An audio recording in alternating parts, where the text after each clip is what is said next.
For the players.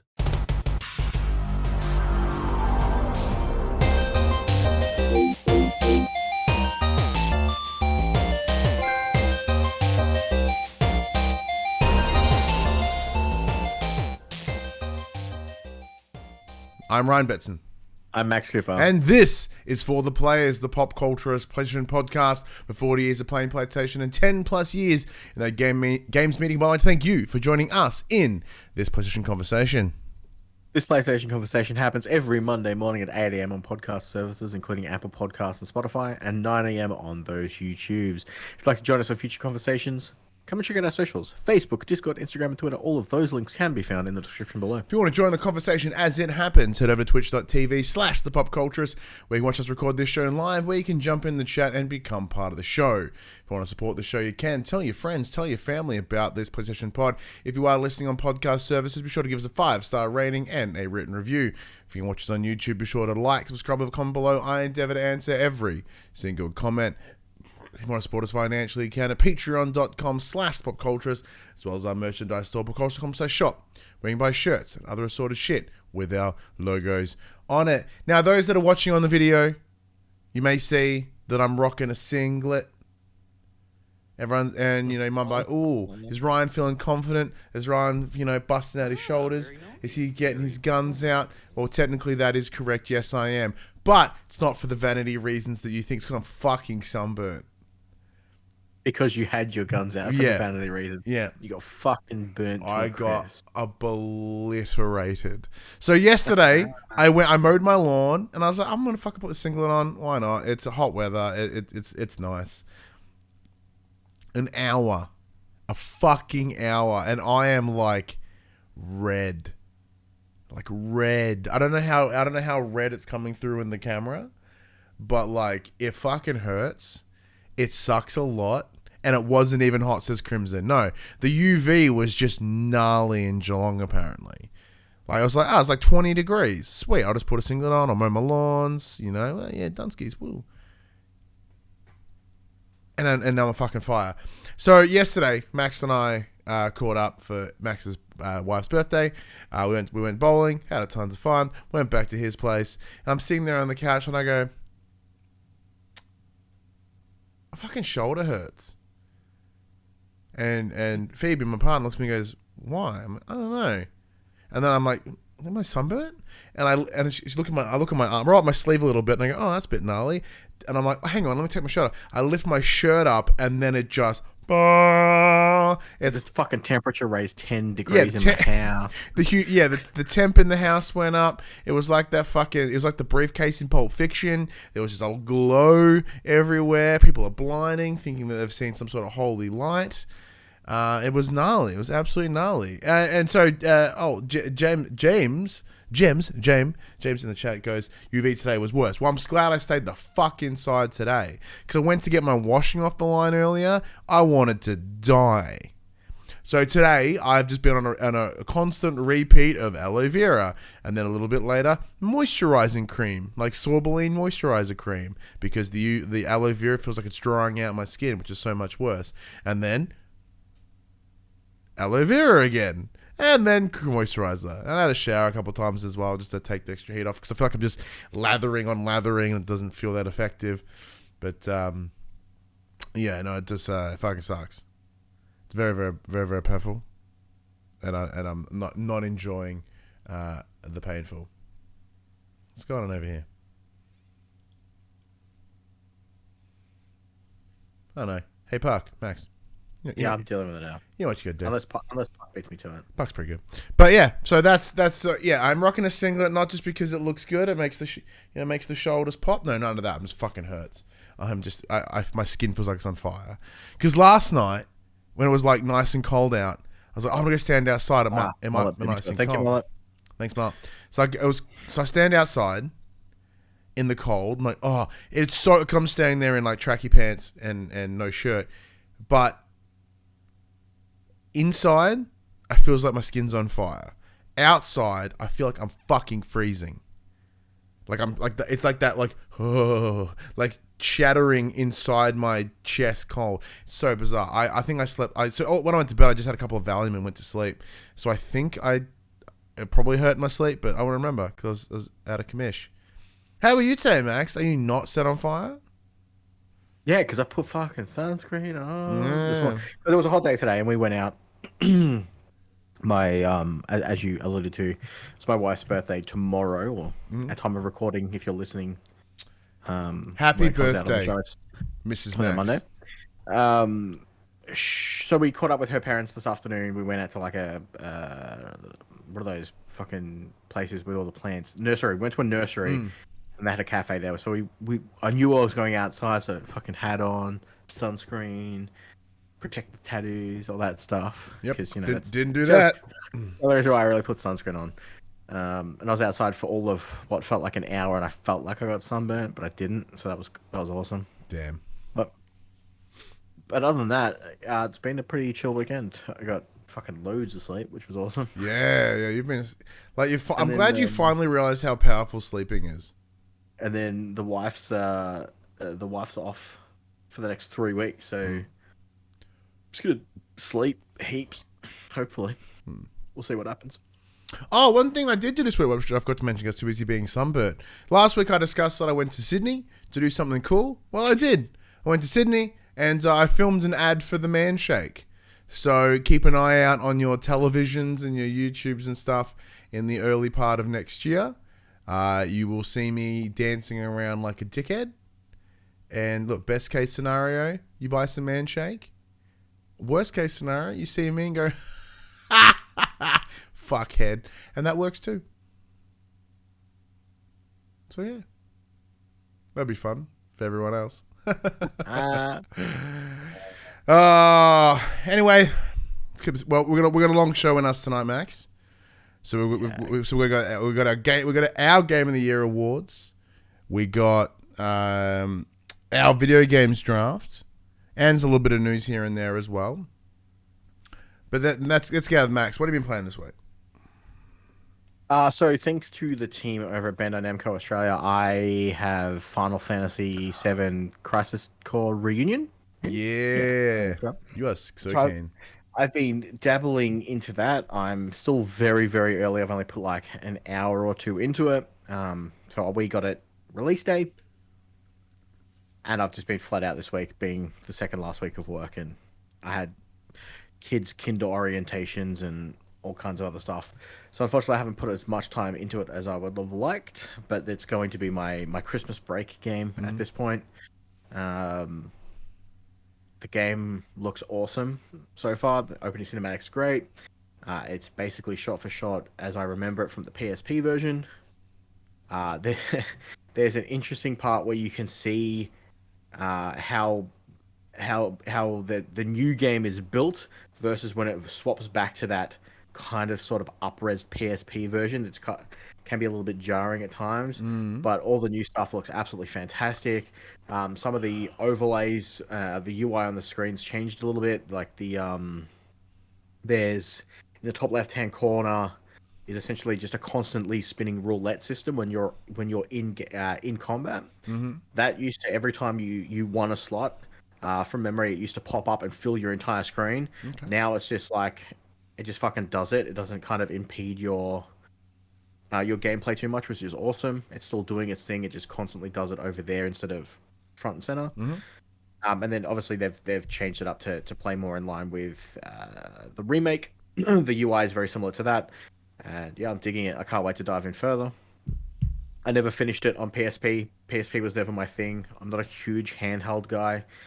So I just could never get into it. So this is a great way for me to re-experience that game on a good home console. Oh yeah, everyone sort of swears by the Crisis Core like a lot in terms of what's a really good sort of, as a tactics sort of combat for those that are into that. Obviously for me, not so much, especially with it being Final Fantasy as well.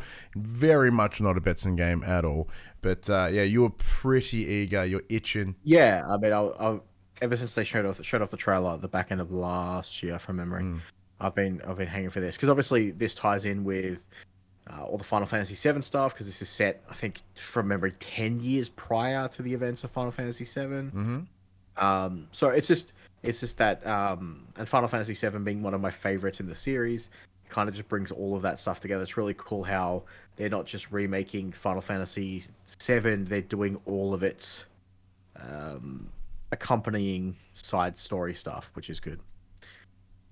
I'm still fingers crossed that Dirge of Cerberus comes out because it was like a rail shooter. But I don't think that's going to happen. But yeah, I myself have not been playing Final Fantasy. Instead, what I have been playing is just more DMZ. Pretty much all I've played. I'm on an exfil streak. I'm not, because I played solo and got obliterated. I swear in the latest update they've jacked up the bots. So or at least the frequency. No, so they did. There was a statement put out that they they wanted to raise the difficulty of the AI bots in a certain location. And it turns out they fucked it up and did it for the entire map, and it has since been fixed. Oh, good, because I would rock up, obliterated. I'm putting clips into dudes, and I'm getting dropped. And I'm like, this can't. I know, when the three of us play together, I assume we go better. So you, myself, and Zill. That friend of the show, Zill. So yeah, so it's fine. But when it's just me, I'm getting my shit kicked in because I've been playing it since that update. Well, we felt so. Friend of the show, Cass, who's in the chat at the moment, and one of our other friends, Zach. We were playing last night, and we have now worked out where the spawn points are. So we literally wiped a squad 5 seconds after spawning in because we just turned around and just sniped up into the mountains and instantly killed them all. Prick. Which seems super cruel. It is, because I spawned, when I spawned and then there was AI in front of me that just went and wrecked me. So it's even worse when it's players. But yeah, we have good fun. Mm. I'm a convert now. I don't run stim packs anymore. I run the spotter scope, so I can it just automatically highlights enemies on your screen.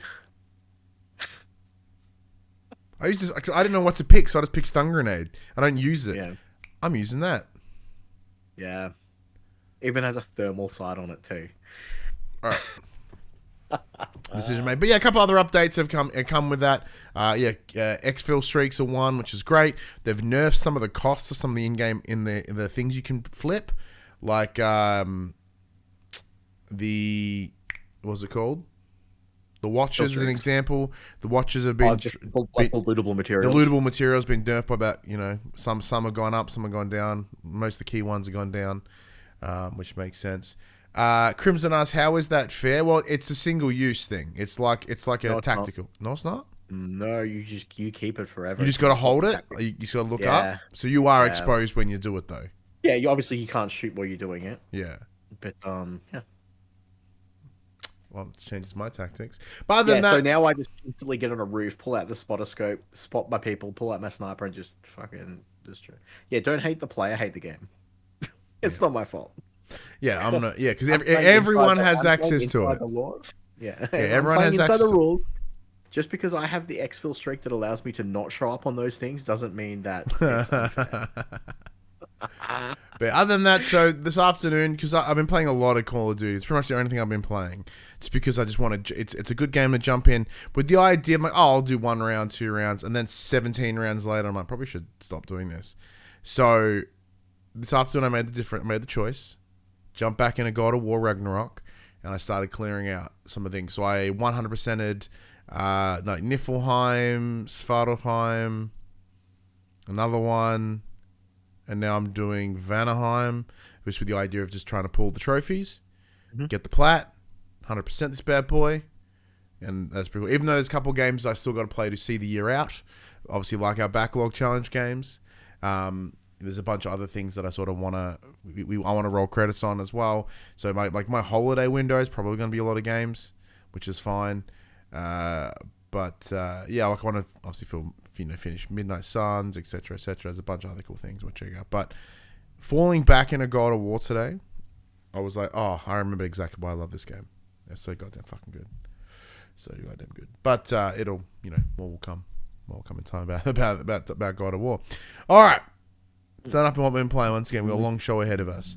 So we have 3 sections to cover for the rest of the show.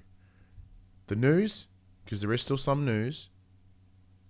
the Video Game Award, our Video Game Awards, and the Metacritic Challenge. What do you want to do first, Max? Well, let's just get the news over and done with. Let's not get the news out of the way. Let's not deviate too far from. All right. Well, let's rip through this fucking news. This is a section called Inform the Players. We tell you about what happened this week in PlayStation. So we'll kick off things with the extra and premium games that are coming out for December. We actually get. It's not too bad. We get some premium games this year, which is cool. This month, which is cool. But let's kick things off with the extra tier. We will be getting Adventure Time, Pirates of the Enchiridion. Sure. Yeah, sure. PS4 version. Ben 10 Power Trip. Which PS5, I played PS4. with James. It's like an open world Ben 10 game. It's fucking dope. Evil Genius 2 PS5, PS4. Far Cry 5 PS4. Far Cry New Dawn PS4. Far Cry Primal PS4. Gigantosaurus, the game, PS4. Judgment, PS5, PS4. Oh, that's the one in the Yakuza world, yeah? Yes, Yeah. we're getting both Shadow of Mordor and Shadow of War, both PS4 versions. Mortal Shell, PS5, PS4.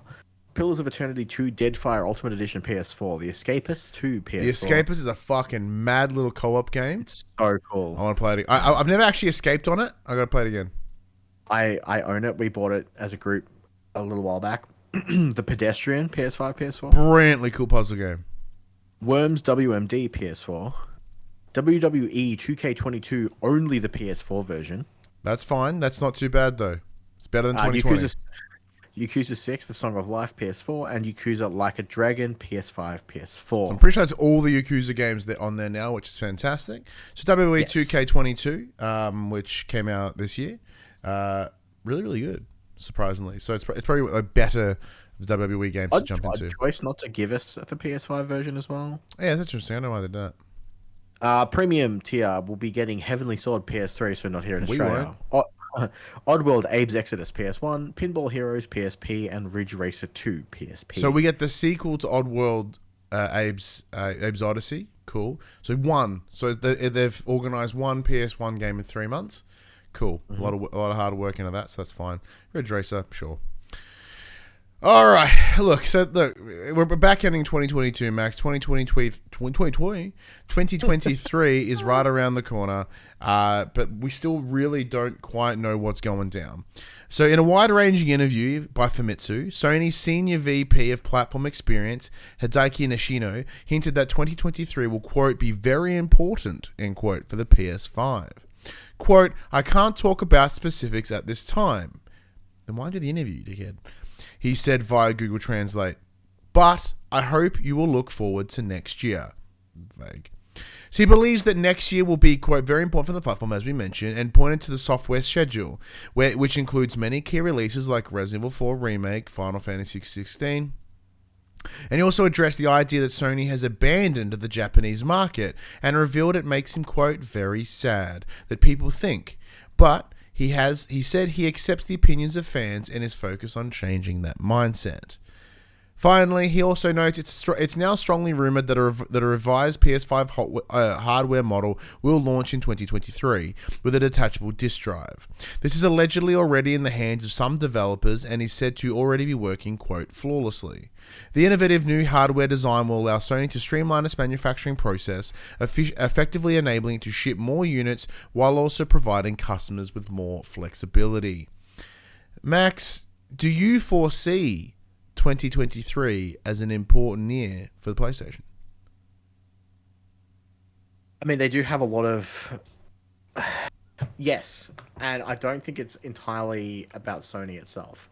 I think we're going to see either the fruition or the decline of this deal between Microsoft and Activision, which will affect Sony in a big way in like either way that merger goes, whether it goes ahead or it doesn't. It does have a very strong lineup coming 2023, like, you know, Resident Evil 4, Final Fantasy 16, Marvel's Spider-Man 2 got its window for fall of next year, which I think is Q3 for us, from memory. They do have a lot of stuff. No, back end of next year. Back end of next year? Yeah, okay. Yeah. You know, they've got PSVR 2. They've got their DualSense Edge. Yeah. they do have a lot of stuff in the work that's all set to come out next year. And if there's this follow-up of a reiteration of the hardware model that has a detachable disk drive, I mean, my only concern is, how's it working? Is it plugging in via the USB and it's just a USB drive? Is that going to slow down? I guess it won't matter because most of the time the games get stored on the hard drive anyway. Yeah, and if it's USB-C, downloaded. Yeah. So, yeah, I mean, it's going to be a pretty big year. There's a lot of stuff going on. Pardon me, big old burp going on over there. My apologies. But yeah, I'm with you. I don't think it's very important, but I do think it will be an important year for a number of reasons. Yeah, I agree with you that the Call of Duty, Activision, Blizzard, Microsoft thing is huge, and I kind of don't think they'll entirely get resolved by next year. It wouldn't surprise me if things go the way they are. It might be August of next year, and we still have nothing lined up. But there's burp sitting right there, and I just can't get it. Pardon me, I think I got it. Sorry, Eva. Secondly, PSVR, you said it. Huge piece of hardware launch, right? Massive. So this is essentially the second version, the PS2. This is their sophomore album. Where they made their debut album and it was fine and impressive, but their sophomore album better be fucking good. And there's a lot of pressure on PSVR 2 to be exceptional. I'm still very excited. We have one pre-ordered. Pardon me, still taking donations for those that want to contribute to the PopC PSVR 2 fund. And we say that just because we don't want to pay it. Like, for being completely honest, it's just expensive. It's not about like us e-begging for it and like, oh man, like, we're like, hey, we're gonna make content about it. We're gonna do it anyway. But if any of you are interested, if you jump on the Patreon or whatever, it's going towards the PSVR, and that's simple. You want to slap Ryan for $50 while he's sunburnt? I'm super sunburnt right now. Slap it, $50. Done. Yeah, like it's a joke. Like, we're just joking, but seriously, if you do, that'd be fucking awesome. But yeah, it's a big thing. There's a lot of cool games that are going to come out with that. But outside of that, the first party, there's not a lot. It's Spider-Man. That's about it. Wolverine's 2024. We don't know of anything else coming next year from any of the major parties. All the big hitters have already pulled their load. Factions, but potentially at some point, is also a big one outside of Spider-Man 2. There's a lot to look forward to in terms of third-party exclusives, third-party titles, second-party exclusives. But what I think is, because they're mentioned, it's a very important year for the PS5. Aside from the model, this potential model, units are getting made more than ever before. We're slowly starting to move. I see 2023 is the year we transition away from this cross-generation setup. Come 2023, you will and I think the DLC for Horizon Forbidden West is exactly part of that, right? That's the decision maker right there. 2023 is the year that they completely move to the PS5.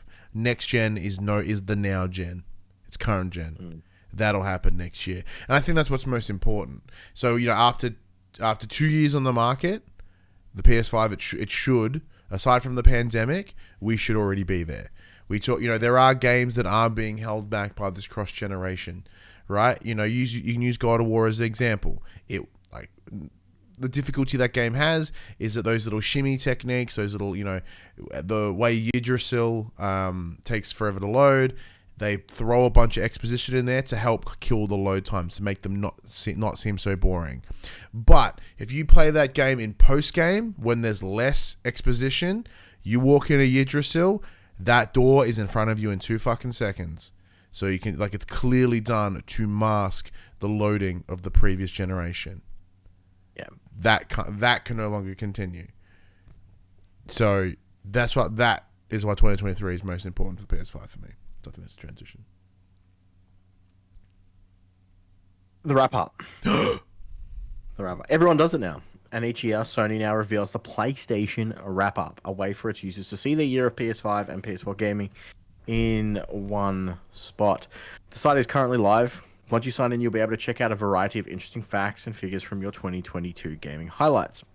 After viewing all these stats, you can scroll down to find a redemption code for free Astrobot-themed PlayStation Network avatar. And there's also, you can download your summary card to compare with all your mates to let them know how well you did. Do you have yours?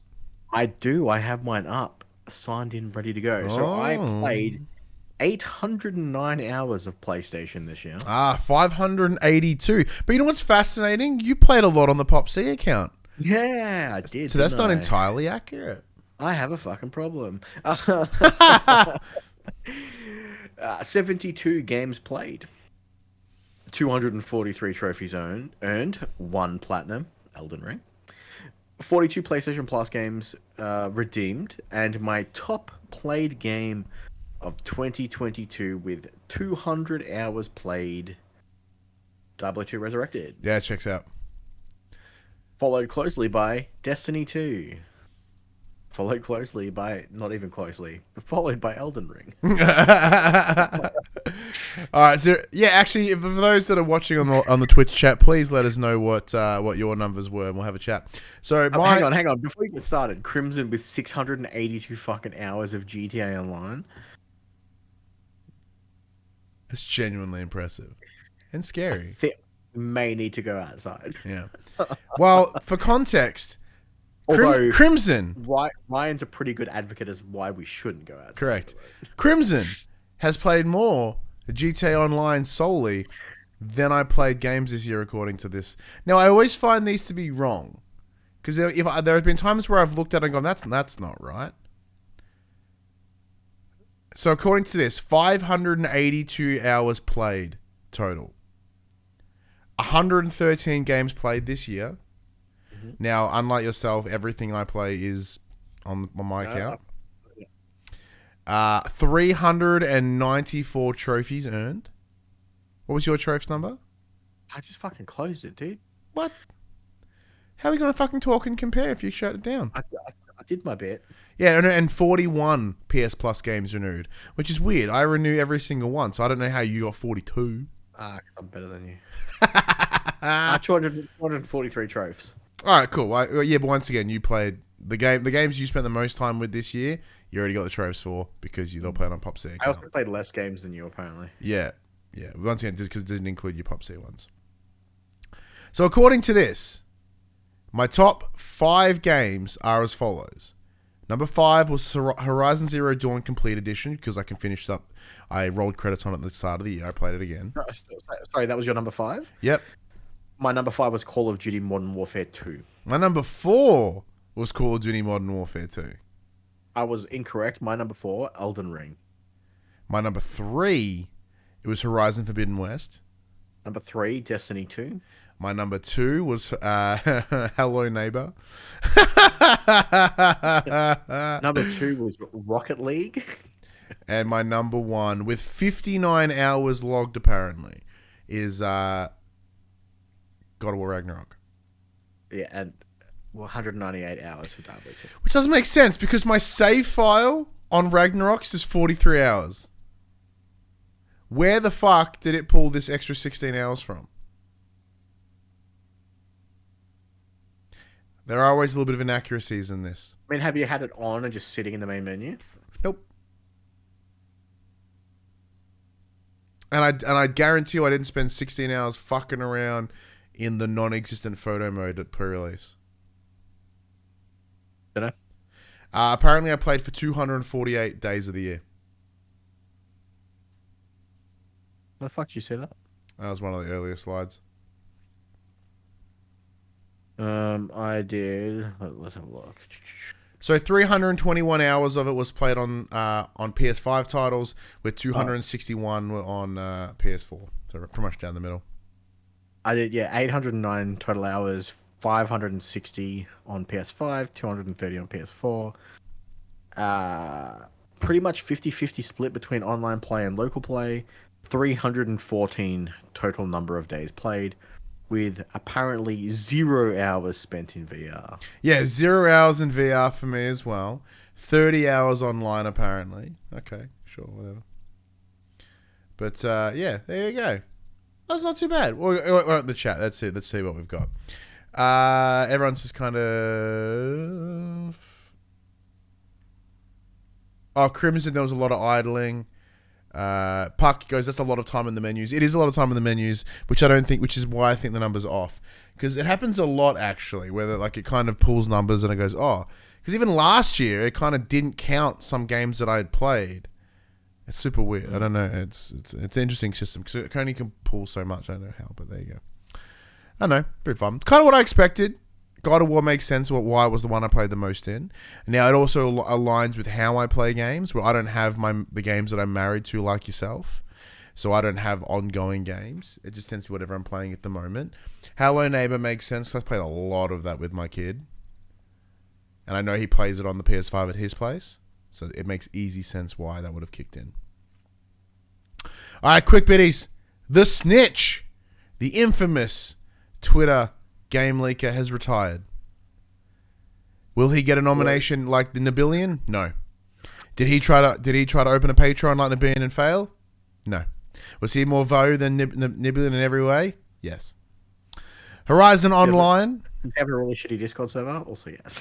Did he switch? He goes, I want to stop doing leaks over on Twitter so I can focus on my Discord. Why? Horizon Online multiplayer to feature new characters and a unique stylized look according to job openings. That's right. Guerrilla Games on the hunt for new hires, and the information looks as if they're making it on that online multiplayer. Dead Space Remake has gone gold. Woohoo! The Game Awards smashed it with more than 103 million viewers. As Max mentioned before, Marvel Spider-Man 2 will be releasing in fall of 2023. So that's the autumn in the US, which is spring for us. So that's Q4 2023. It's the big end of year. I think probably around November. Very similar to God of War. Amazon Games, the video game publisher arm of the retail giant, will lead its, quote, full support to Crystal Dynamics on the next Tomb Raider title. A Death Stranding movie is allegedly happening with Kojima to executive produce. It has been confirmed this week that Amazon Prime has greenlit a God of War series. Now, we talked about this earlier in the year, but that was all in like rumors and concept. Amazon have given it the big old thumbs up. And it will be set in the Norse mythology. Yeah, boy. Chris Judge has already made claims that he wants to play it, and I say yes. Ed Boon has been teasing NetherRealm's next game, and apparently it's set to launch in 2023. This gets Max all the boners. Final Fantasy 1-6 pixel remasters have been rated for PS4. And finally, for what gives me boners, AEW Fight Forever is to be the destiny. I like how you renamed it to AEW Fight for Eternity. I don't remember what it was called. Yeah, Fight Forever. You would read it out and whatever. AEW Fight Forever is going to be the destiny of fighting games. Now, the reason this is exciting, and we'll touch upon this just a little bit. So, as everyone knows, most sports games tend to be annualized, right? FIFA 22, FIFA 23, and so on and so on and so on. NBA. What AEW games are planning on doing is releasing, in the whole Destiny 2 model, we're going to release AEW Fight Forever, and you can literally fight forever. Every year, we'll just release DLC and updates, and we'll have this game in perpetuity. Fucking yes. This is what every sports game should be doing. It is bizarre that no other sports game has done this. Because you can, in theory, still charge $100 and whatever bucks the next year, but you only ever have to use the base game. Like, you buy the disc once, you're done. I'll tell you why it doesn't have them. Why? The Ultimate Teams. If you can roll your Ultimate Team over, you don't need to remake your fucking Ultimate Team and buy a shitload of packs to get your ideal team back again. Yeah, true, yeah. Because I guess with that, like the stack, like in the same way like WWE Supercard is, you can just keep, like, they just make new, more powerful cards every year or every season. But I guess with Ultimate Team, like, yeah, it's kind of hard to match them. Or unless they take the cards out, like make it Magic the Gathering, so just a bunch of cards become obsolete all of a sudden. They rotate out of... You know what I mean? But like what this does, this actually makes it easier from a development standpoint too. They're not having to remake the game every year or essentially work models or whatever. Throughout the year, they can work on it. They can adjust characters. They can just, that's an example. Let's say, so Kenny Omega, let's say he changes characters again this year and he becomes a heel. He becomes the cleaner again. Well, rather than not being able to make him the cleaner this year, well, you can, because they just drop a DLC. Hey, here's his new attire. Here's his new moveset. Brilliant. Or, unlike the WWE game, which was the fun fact about WWE 2K20, 3 days before that game released, WWE completely changed their sets on all their shows. Raw, SmackDown looked completely different. Because they don't update the game that way, you didn't get access to the new stage setup, the new arena setup. Nothing you could do about it. So there's advantages and there's disadvantages to this as well.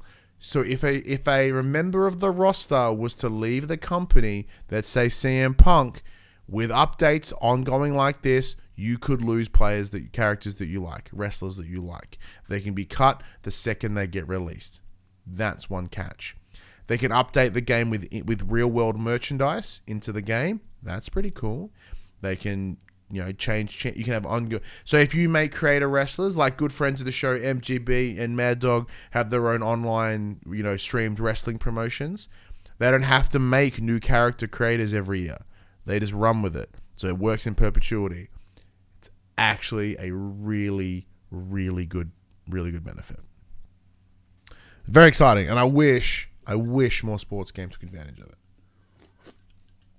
All right, that's enough of that news, Max. There are no upcoming releases this week because the end of the year, so nothing exciting happens. So instead, let's do our video games draft.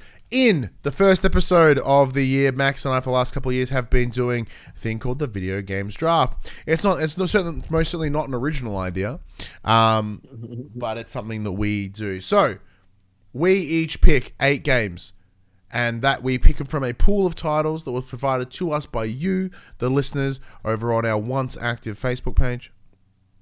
Some have got it back yet, by the way, or our Twitter, or our Facebook community group, or even our Discord.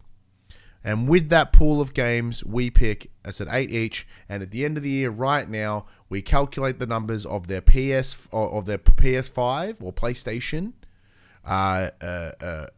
Metacritic score, tally it together. Whoever wins.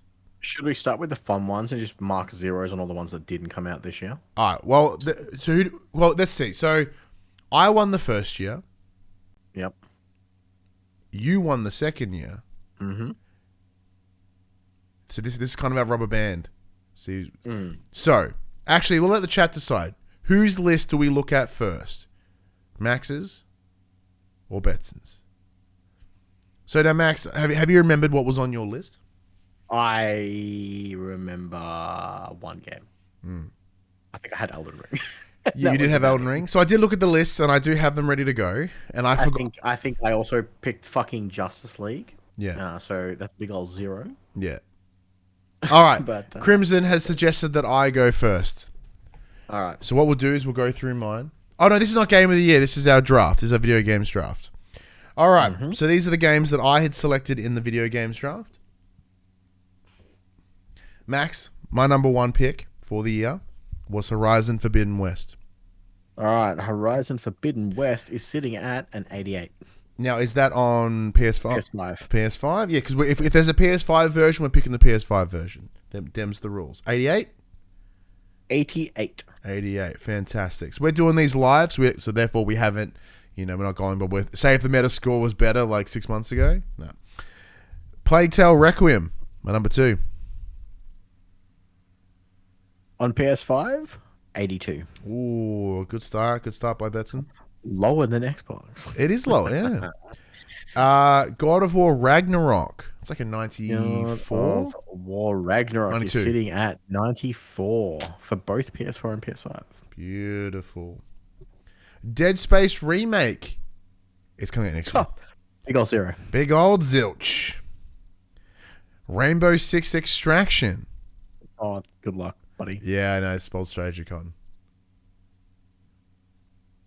I can't even find it on Metacritic. Rainbow. Yeah, so Rainbow Six Extraction, it came out in January. Was that kind of like Siege PvE? 73. Ooh, okay. That's not too bad. Not too bad. Now, this one might be hard. I'm not quite sure how I'm going to work this out. I put down Destiny's 2 Witch Queen expansion. Pretty sure it was graded separately, right? Yeah. So they've got Shadowkeep. It is sitting at an 87. Ooh, that was a good pick. I'm proud of that one. All right, so the game fucked me last year. And it fucked you again This game fucked me again this year. Hogwarts Legacy. Big old zero. Yeah, big old zilch. Big old zero. And my final, Gotham Knights. Gotham Knights, 68. Oh. All right, let me do the quick numbers. So, my number one of the year with God of War will give me a 94, which is lovely. Gotham Knights giving me my poops. All right, let's see. So it was an 88 plus an 82 plus a 94 plus 73 plus 87 plus 68. That gives me a total of 492. I'll run those numbers again just in case. Horizon Forbidden West, 88. Plus Plague Tale Requiem, 82. Plus God of War, 94. Plus Dead Space Remake, zilch. Plus 73 for Rainbow Six Extraction. Plus Destiny 2 Witch Queen, 87. Plus Hogwarts Legacy, a whole bunch of nothing. Gotham Knights, 68. 492. We divide that by 8. That is an average of 61.5 because of those games that didn't happen and then Gotham Knights. Max, total of 492. Do you believe it's something you can beat? Maybe. I don't even remember what's on my list. This is where it gets exciting. Yeah. Ready for game one? Forspoken. Oh, fuck. Good start. Great start. Number 2, Elden Ring. Elden Ring is sitting at 96. Oh, that's a biggie. That was a good one. Good one. Ollie World. Yeah, fucking Ollie World. Was it Ollie 2? No, Ollie World. That was Ollie World. Come on. Find me the game. So, great looking indie game that came out at the start of the year. It was pretty awesome. Can't find it? Nope, can't find it. Hang on, give me a second. All right. Well, while Max keeps looking, yeah. So have a look. So look, I'm looking at the list here. I have the list of Max's games. Pretty happy with my 492 total score. Yeah, Forbidden West delivered exactly where I thought it was going to. I completely forgot that I picked Plague Tale. I look red because I'm sunburnt as fuck. I have to wear a singlet because that fucking is the only piece of clothes that I can wear that don't hurt. It sucks. It sucks for me. You don't have much love there, Max? Ollie World, 84. 84. Not bad. Not bad. All right. Next up, number 4 for you, Max, in your video games draft. Tiny Tina's Wonderlands. Oh, that did well. That did well. Sure. I think critically didn't do very well, but commercially did very, very well.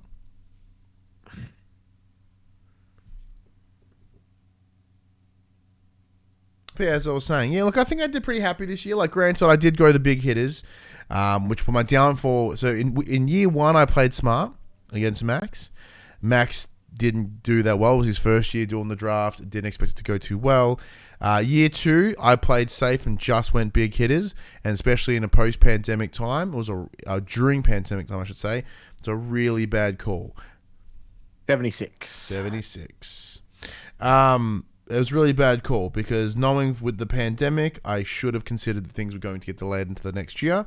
But thankfully, it looks as if that's starting to quieten down now, so not too bad. Next up, Final Fantasy 16. Yeah, you were so confident on that too. I was really confident. I went back and watched the video. Woo.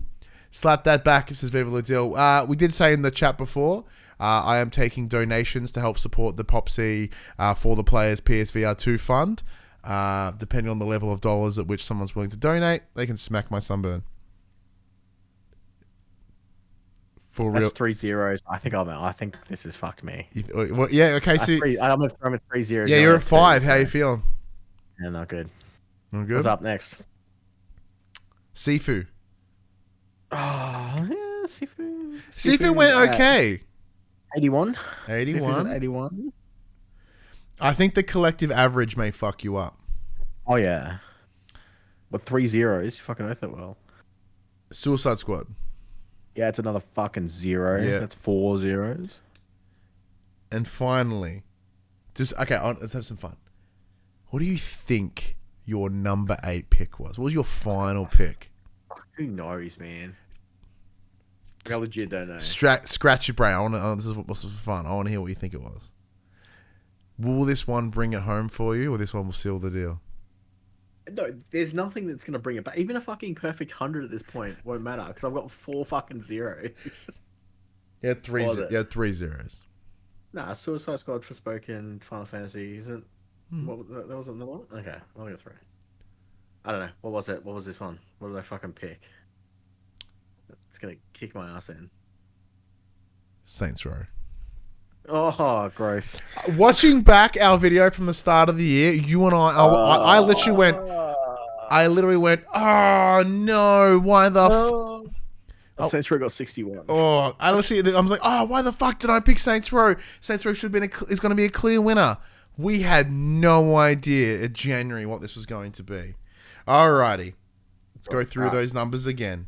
Forspoken, big old 0. Elden Ring, 96. The best score collectively across all the games in our draft. Ollie World with an 84. Tiny Tina's Wonderlands with a 76. Final Fantasy 16 with a big old zilch. Sifu with an 81. Suicide Squad with a cross. And Saints Row with a 61. Leaves me with 398. That's exactly what I got too. So, which averages out to a 49.8. I mean, I've 1 decimal, 49.8. So, the results of the video games draft, the 3rd annual video games draft. Max, unable to follow up his win last year, instead going to me. So it was Betson, Max, and then Betson with my collective score of 4. Oh, I just poked my sunburn. Vindication. Oh, the fucking fuck. With my collective score of 492 points, an average of 61.5, followed, and then you trailing behind on 398 with an average of 49.8. Max, where do you think you went wrong? Forspoken got fucking delayed twice for a start. Twice. It had a fucking release date for this year. Yeah. What a prick. You were pretty. It's one of those things. You were pretty confident, like on Forspoken hitting this year. Yeah, I was pretty confident. And we all were. I think collectively we all were, and that's why it's a bummer. Yeah. And also, I'm pretty sure, didn't fucking Suicide Squad have a date? It was Gotham Knights date, and they fucking swapped him. Correct, yeah. Fucked Suicide Squad. So what really happened is Warner Brothers fucked me like they fucked everyone else. Yeah, so Warner Brothers fucked me last year with both Hogwarts Legacy and Gotham Knights. And remember, for those that don't remember, so... Now, does that mean I have to pick Final Fantasy Suicide Squad? Well, that was the thing. So I was going to say, so one of the rules that we played last year was that in order for me to replace... I could replace one of my picks that got a 0 with another game. But the catch was I would have to take that game the next year. And the idea was to see whether it would help me get, hit me over the hurt me in the next year. Kind of like you get a better score, but there's a hindrance for next year. Obviously, now that we've done the cumulative total, we probably should have done this before we did the total. Because why would you? I wouldn't. Yeah. You wouldn't change it. I don't. Yeah. I don't think anything would be big enough to swap to anyway. I don't think I was 104 points short. Yeah. There was not much you could do that would get you across the line, but yeah. So even with my hindrance of taking across 2 fucking delayed Warner Brothers games, Hogwarts Legacy fucked me twice. But yeah, I think I really benefited solely from my tactic that I did in 2021, where it was just go for the big hitters. Failed me that year because of COVID, but it worked in my advantage this year. You did play it smart, and so last year you played it really smart as well, as in you skewed on games that came earlier in the year. Yeah. So you played a much smarter game. This year, you went a little bit in that way with both Elden Ring, Ollie World, and Tiny Tina's coming out in the first 3 months of the year. then the rest were kind of and Sifu, I should say. So And I went for some big hitters in Forspoken and Final Fantasy. Yeah, 4 of your 8 were in the first 4 months of the year. So you could have hit the ground running really, really hard, which was very lucky. And then the fillers, like Saints Row is probably the one that we just incorrectly had a lot of confidence in. Also, thank you for Viva La Dill for the 100 biddies before. I did hear the noise, but I was busy chatting, so my apologies. But yeah, then when your big hitters, your Final Fantasy was your fucking swing for the fence. It wasn't looking good, and you were confident, but yeah, it didn't happen to go that way. Saints Row was a fucking risky maneuver, and as I said, watching that video, it fucking shouldn't have been. Yeah, watching that video at the start of the year, you and I were so confident that Saints Row would do well. We were totally wrong. Ragnarok did exactly what I expected, which is why I grabbed it. Plague Tale did better than I expected. Mm. Rainbow I don't know why. The first one was fucking fantastic. Smaller team. First one was really good, but I was thinking probably in the late 70s rather than the early 80s, so it's a good win there. Forbidden West landed exactly where I thought it would. Rainbow Six Extraction failed to deliver because I thought it was going to be a bit better, but it didn't. Gotham Knights is my big fucking shitty with a 68. I was confident it was going to be more. But then as we went throughout the year, I'm like, this is not going to be that good. And we played it. Turns in fact, wasn't that good. There we go. Can you do it again next year? Always. Yeah. Will I learn from my mistakes? No. Am I still going to pick Final Fantasy 16? Yes. See, the problem that I'm going to have next year is I'm very reliant on picking PlayStation first parties. So if, you can have spoods. Well, yeah, but even then, it's back end of we saw what happened with God of War Ragnarok because Ragnarok fucked me last year too. Remember, and it could have fucked me again this year. It didn't come out in the back end of 2021. I was pretty fucking adamant all year that Ragnarok was not coming out this year. Yeah, and more I was getting that way. I'm like, don't you fuck me twice, Ragnarok. But it didn't. All right, this did. Would have won. Let's bring this home. This is our 6th annual For the Players. That's right. We've been doing this for 6 fucking years. Just this show alone. The 6th annual For the Players Game of the Year Awards. Thank you so much for coming. We don't have Al Pacino, and we don't have any racist French people either. So in some ways, some would argue better. In both those factors specifically, we are better than the Game Awards. So we're returning to the categories that we have done of previous years. So if you are watching here on Twitch in the chat, please let us know what your thoughts are and why, and we'll jump them in. We'll kick things off in the disappointing part of the year. Let's go with the worst games of the year. Now, we are able to pick 3. So the Game of the Year is 5 noms. And the other categories are all 3. So, Max, worst games of the year. What are your nominees? And then who's your winner? Okay, so for me, my nominees are Roller Champions. All right, tell me about Roller Champions. Which was the Ubisoft Roller Derby Rocket League, but not Rocket League. Yeah. Well, actually, so as we go through it, name your game and explain your reasons why it fits in why it was nominated. Had a rough launch, very mediocre gameplay. I had a fair few bugs and stuff with it, and it just wasn't as fun as what I anticipated it to be. It was rough. I completely agree. I do believe it was not a very good game. However, the difference between you and myself, free play as well. Yeah, the difference between for you and I. Well, I'm thinking Roller Drome, not Roller Champions. Roller Champions didn't play. Roller Drome though. Fuck that game. Oh, that's rough. My second one was what was it? It might actually be Multiverses. Really? Okay. Yeah. So, I thought I was going to love this game, being a huge Smash fan. It was just too filled with pay-to-win aspects of unlocking champs, getting their bonus moves, having their equipable items. It just didn't gel. It had that weird, it's that uncanny valley of Smash gameplay, but it wasn't quite there.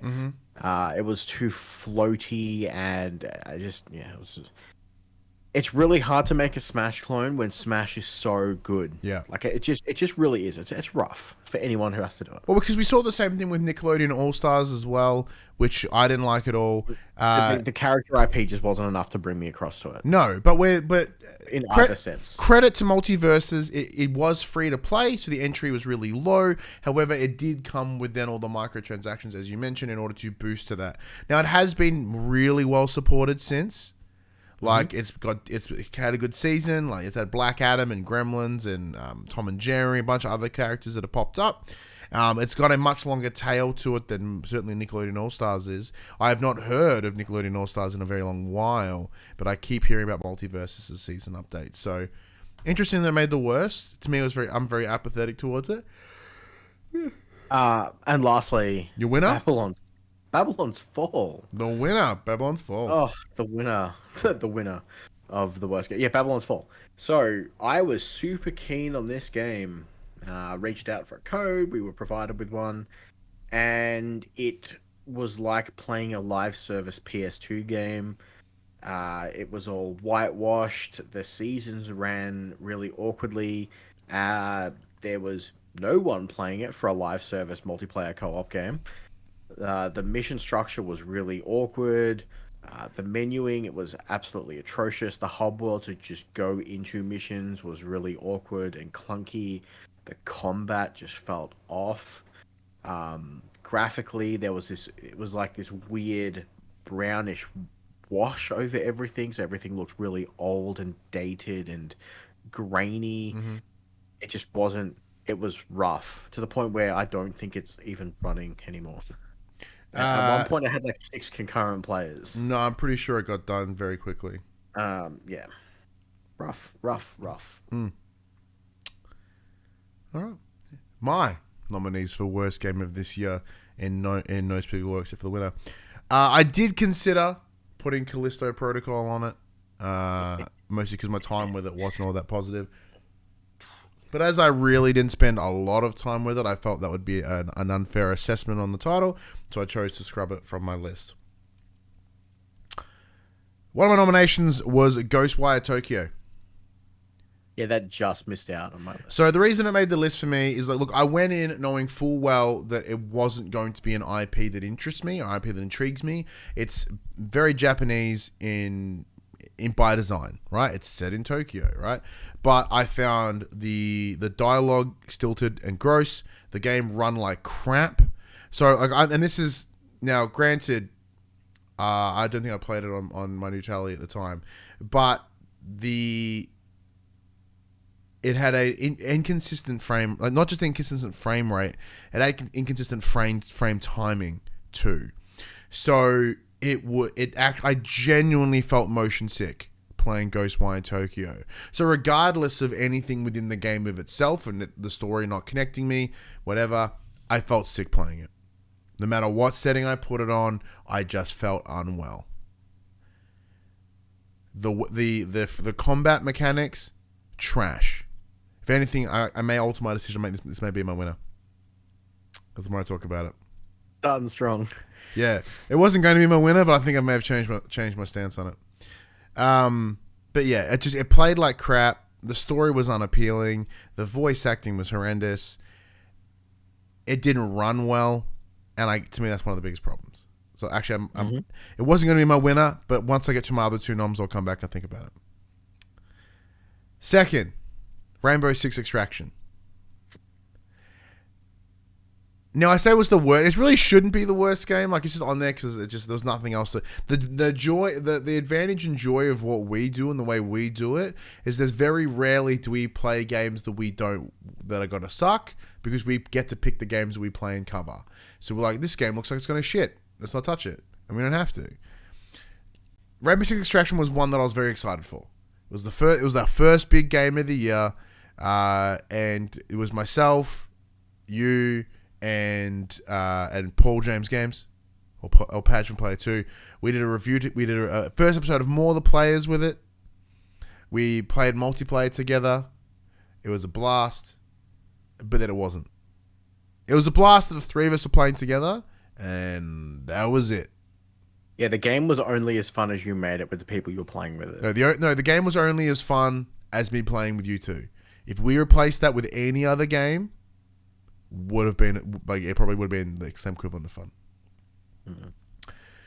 I was hoping for like PvE Siege, and it kind of was, but it did not translate well.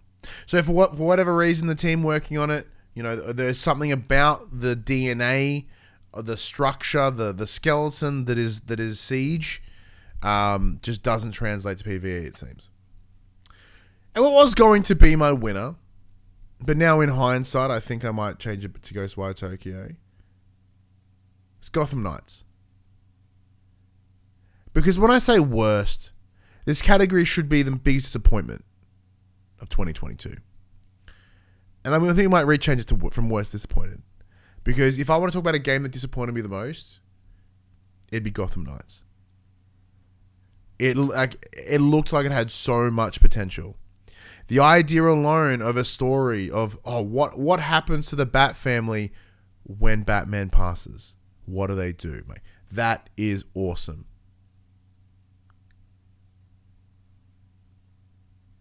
What if we play co-op as the Bat family? Ooh, that sounds exciting. Four friends come together and all do it together. Can't do that. It's set in a similar world to the Arkhamverse. I fucking love the Arkhamverse. I love its style, its aesthetic. I love how full and like beautiful Arkham City was. And then what was Gotham in Arkham Knight. Yeah, none of that here.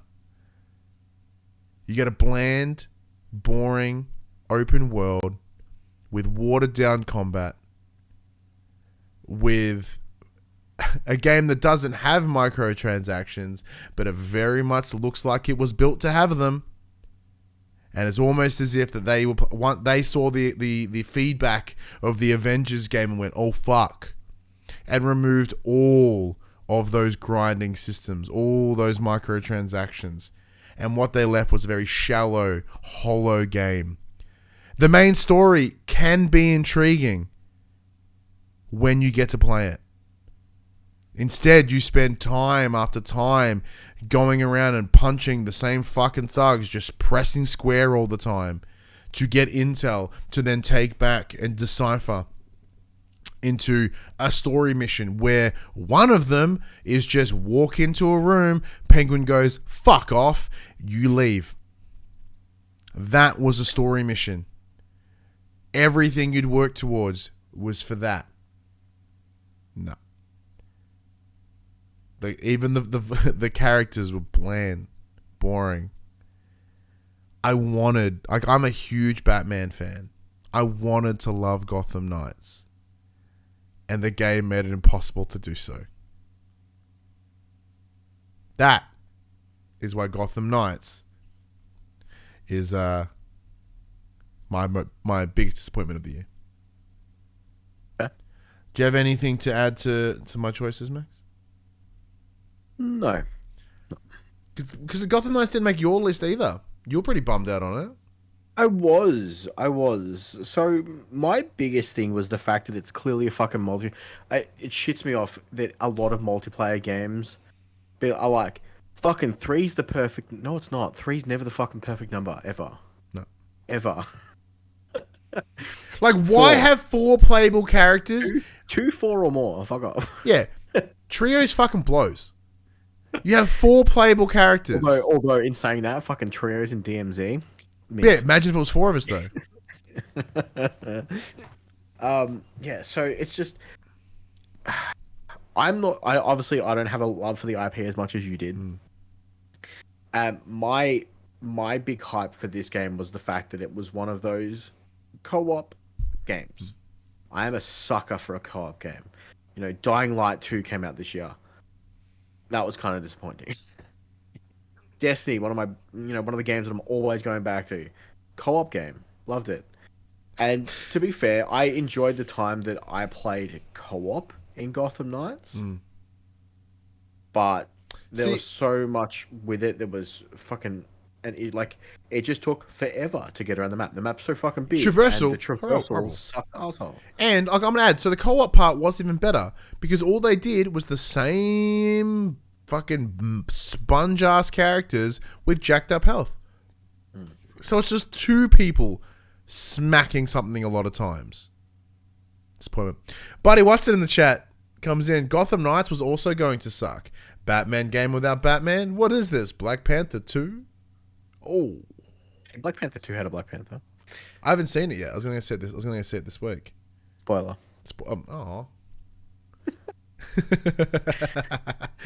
All right, next category is the Josh Saunders Memorial Game of Not This Year.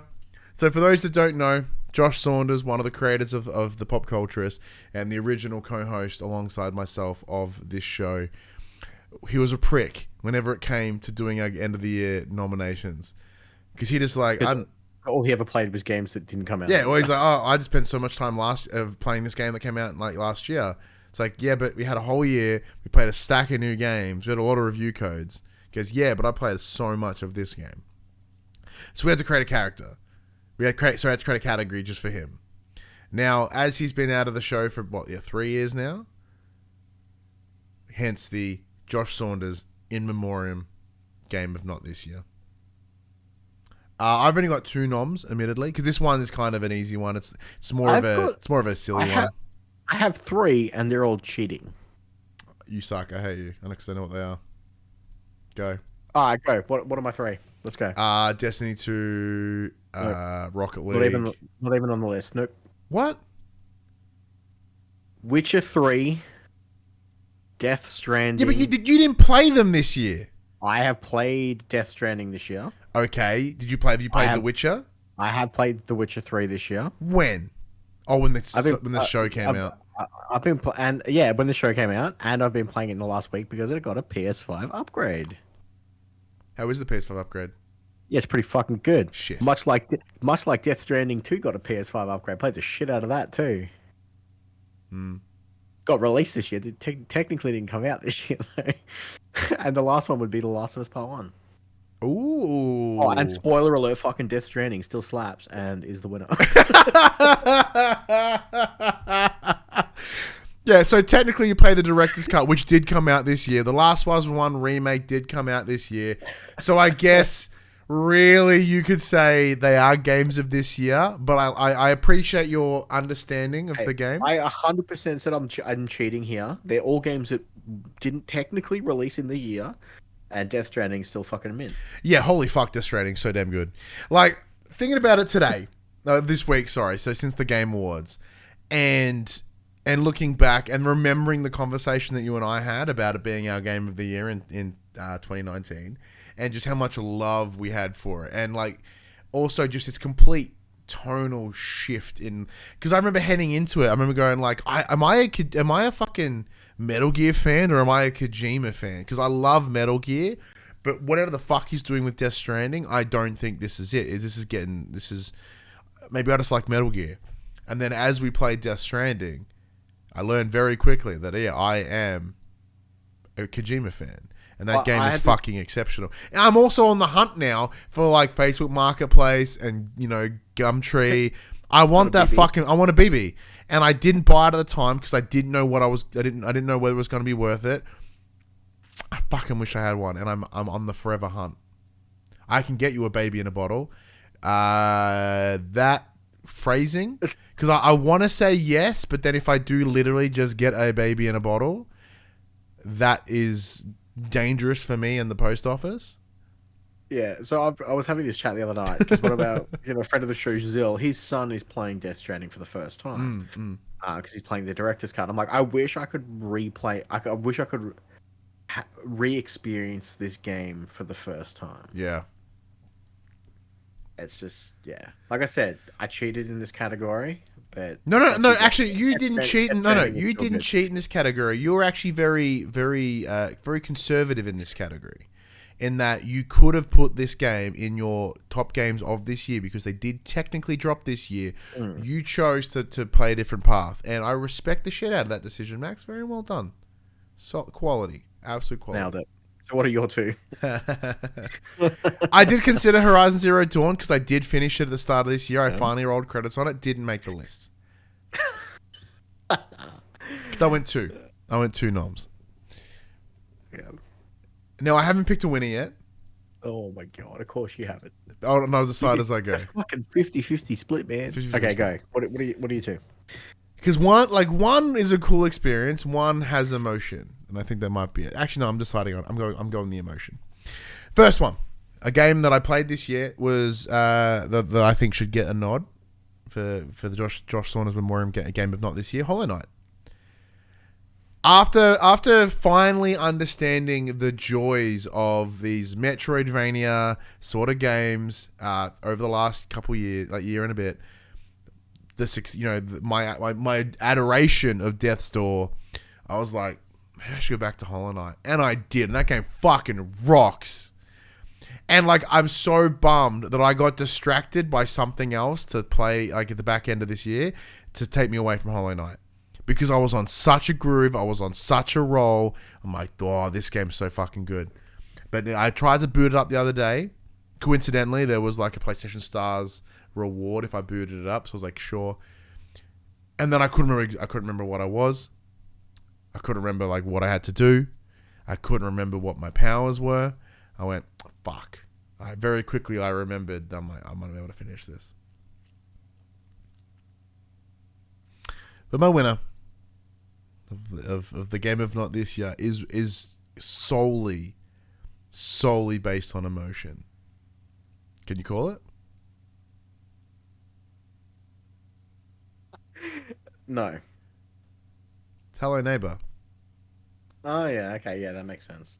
Yeah. So the emotion on this one comes from my experiencing it with my son. When we first started this game, it was just some fucking game that he was watching on YouTube. I'm like, oh, what the fuck is this? But I have a power. There's a power of games that we have finished together, whether it be obviously the Paw Patrol games when he was younger, and we've kind of added a bunch of different games throughout that time. But this was the first game that he and I sat together, and we finished it. Like we finished the other ones as well, but he was too little to really grasp it. He did it himself with me next to him. And sharing that with him and learning that game together, I can't explain how powerful and how awesome that was. Sort of as we would try, because there's no, like, unlike most games, there's no, like, direction, there's no this. It's exploring the map and you work out how to solve the puzzles yourself. Now, granted, he watched enough YouTube to have most of the answers, but there were some times where we didn't have the answer, or it wouldn't work the way he thought it would. So he had to try logic his way out and try think of how to get there, think outside that square.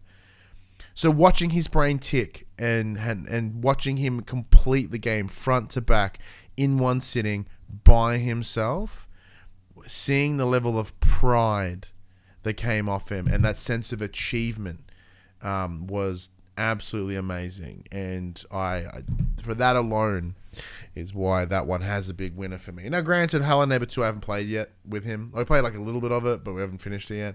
So I'm going to have to spend some time with that one. But that one wins purely because of my boy. That one's cheating. I mean, I can't talk. My game of the year, was it last year that It Takes Two was my game of the year purely because I got to experience it with my wife. Like, that is very true. I get it. I get it. Same with Death Stranding. Death Stranding was a very emotional experience. One game of the year. Yep. I get it. All right, next category. Second last. Best indie game of the... I mean, there's only one. Yeah, look, we know what the answer's going to be, but let's talk noms. I'm pretty sure you and I have the same answer, so what other noms do you got? So, well, I made the joke earlier that that Elden Ring is technically an indie game. It's not technically an indie game. It's made by an indie developer. Yeah, but it's published. It's published by... Yeah, all right, fine. Elden Ring can't win twice. Okay, so the nomination, Stray, Doesn't deserve to be there. But Why I didn't play the a lot of fuck you indies put this it year. in there? I didn't play a lot of fucking indies this year, man. Okay, I'm looking at my list. It's Wait, very you small play like indies. Entropy Center is an indie game? Yeah, that's number 2. Oh. Thank you. Spoilers. Yeah, so my list is Stray, Entropy Center, and Cult of the Lamb. Yeah. And spoiler alert, Cult of the Lamb is a fucking genius piece of work and was absolutely robbed at the game, Yeah. the Game Award. Fucking Stray. Alright. So Buddy Watson put in the chat Sifu. I did like Sifu, but I didn't play enough of Sifu. Sifu made my list. Yeah, I wish I played more of it. So it came in number 3. Mostly because I didn't want to put, because we only had 3 nominations, and I didn't want to put Stray in there. So fuck you, Stray. Get out. Number 2 was Unpacking. Yeah, I didn't play Unpacking. Well, so technically Unpacking came out last year, but I played it on PlayStation, which came out this year. So therefore, it's a little bit cheating. But I played it at the start of this year, and it was brilliant. Made by Witchbeam, incredible. Oh, actually, both my major noms here are from Australia, which is awesome. So Unpacking, made by Witchbeam. I remember meeting the team a number of years ago for their game Assault Android Cactus, and I was like, oh, this is a fucking dope little game. But Unpacking is brilliant in that it's a game that I love unconventional storytellings in some way. I say that, but I also fucking hate how Elden Ring tells stories. That's weird too. But Unpacking tells this great story with no dialogue, very minimal words. It's all about experiencing. So it's all about you're following this character as they pack their stuff up and move into different houses, and you see their life change through their belongings. You know, it starts in their teenage bedroom, and then it transitions to their college dorm, which then transitions to their first house, and then their house with their partner, and then their family house. Now, admittedly, I played this in the early times of this year, and I think this also had a lot of emotional resonance in me as well, as it's been, I've talked about it here on the show before. At the end of last year, my marriage ended, and I was living with Max for back end of last year, and I had to suddenly box up all my things and move them into a new space. So having to experience a game that did that, it was really weird.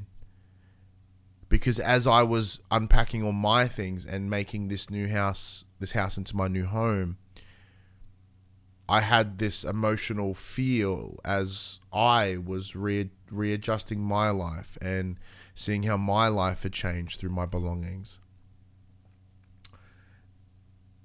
And seeing it in this game as well. Now, granted, this game did have some of that.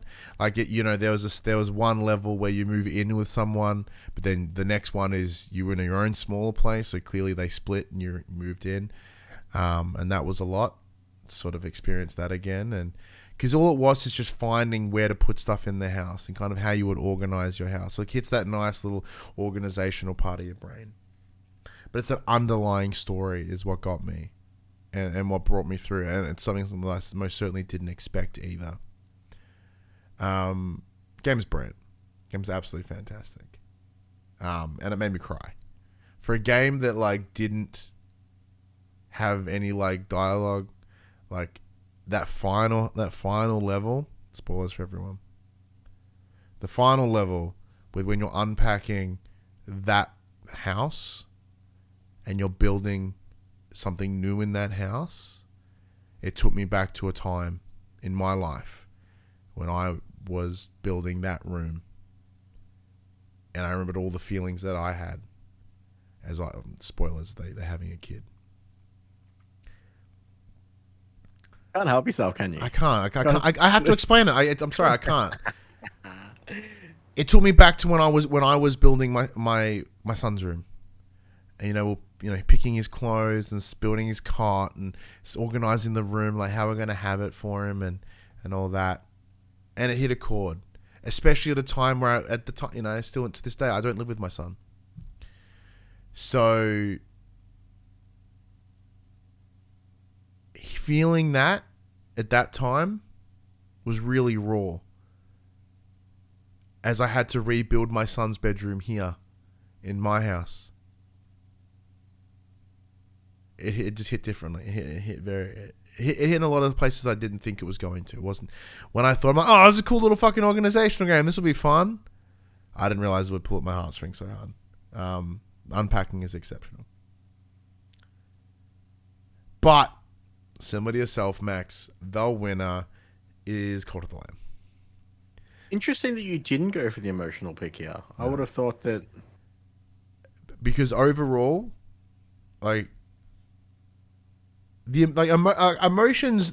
Not to get you to change your mind, but no, it doesn't. Sure. My mind's not changing. The emotional tends to overrule my decisions most of the time, right? If I think about all the games that I love, all the movies that I love, it's all because they elicit incredible emotional responses in me. I'm a very emotional person, and that's what tends to have them swing as winners. But Cult of the Lamb, comparatively, I had a blast front to back. At no point did I ever stop enjoying myself. Even when I went through and got the plat, I was like, is there a way I can play more of this? It hit my brain in that sort of roguelite Metroidvania-esque, not Metro, that roguelite sort of Metroid. Yeah, the roguelike approach in running the levels, which I really enjoyed after playing Hades, which I also sucked at. The characters are adorable. It has farm sims in it. The whole world is essentially run on poop, which is brilliant. Have cool little people management, fun powers, sacrificing little dudes was hysterical. Front to back, gameplay, story, aesthetic, soundtrack, everything about Cult of the Lamb is fucking exceptional. And it is disgusting that Stray won at the Game Awards over Cult of the Lamb. Stray is fucking boring.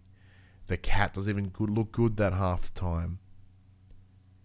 Like, if you want a front-to-back incredible independent experience, Massive Monster and what they delivered with Stray, what they delivered with Cult of the Lamb, wins every time.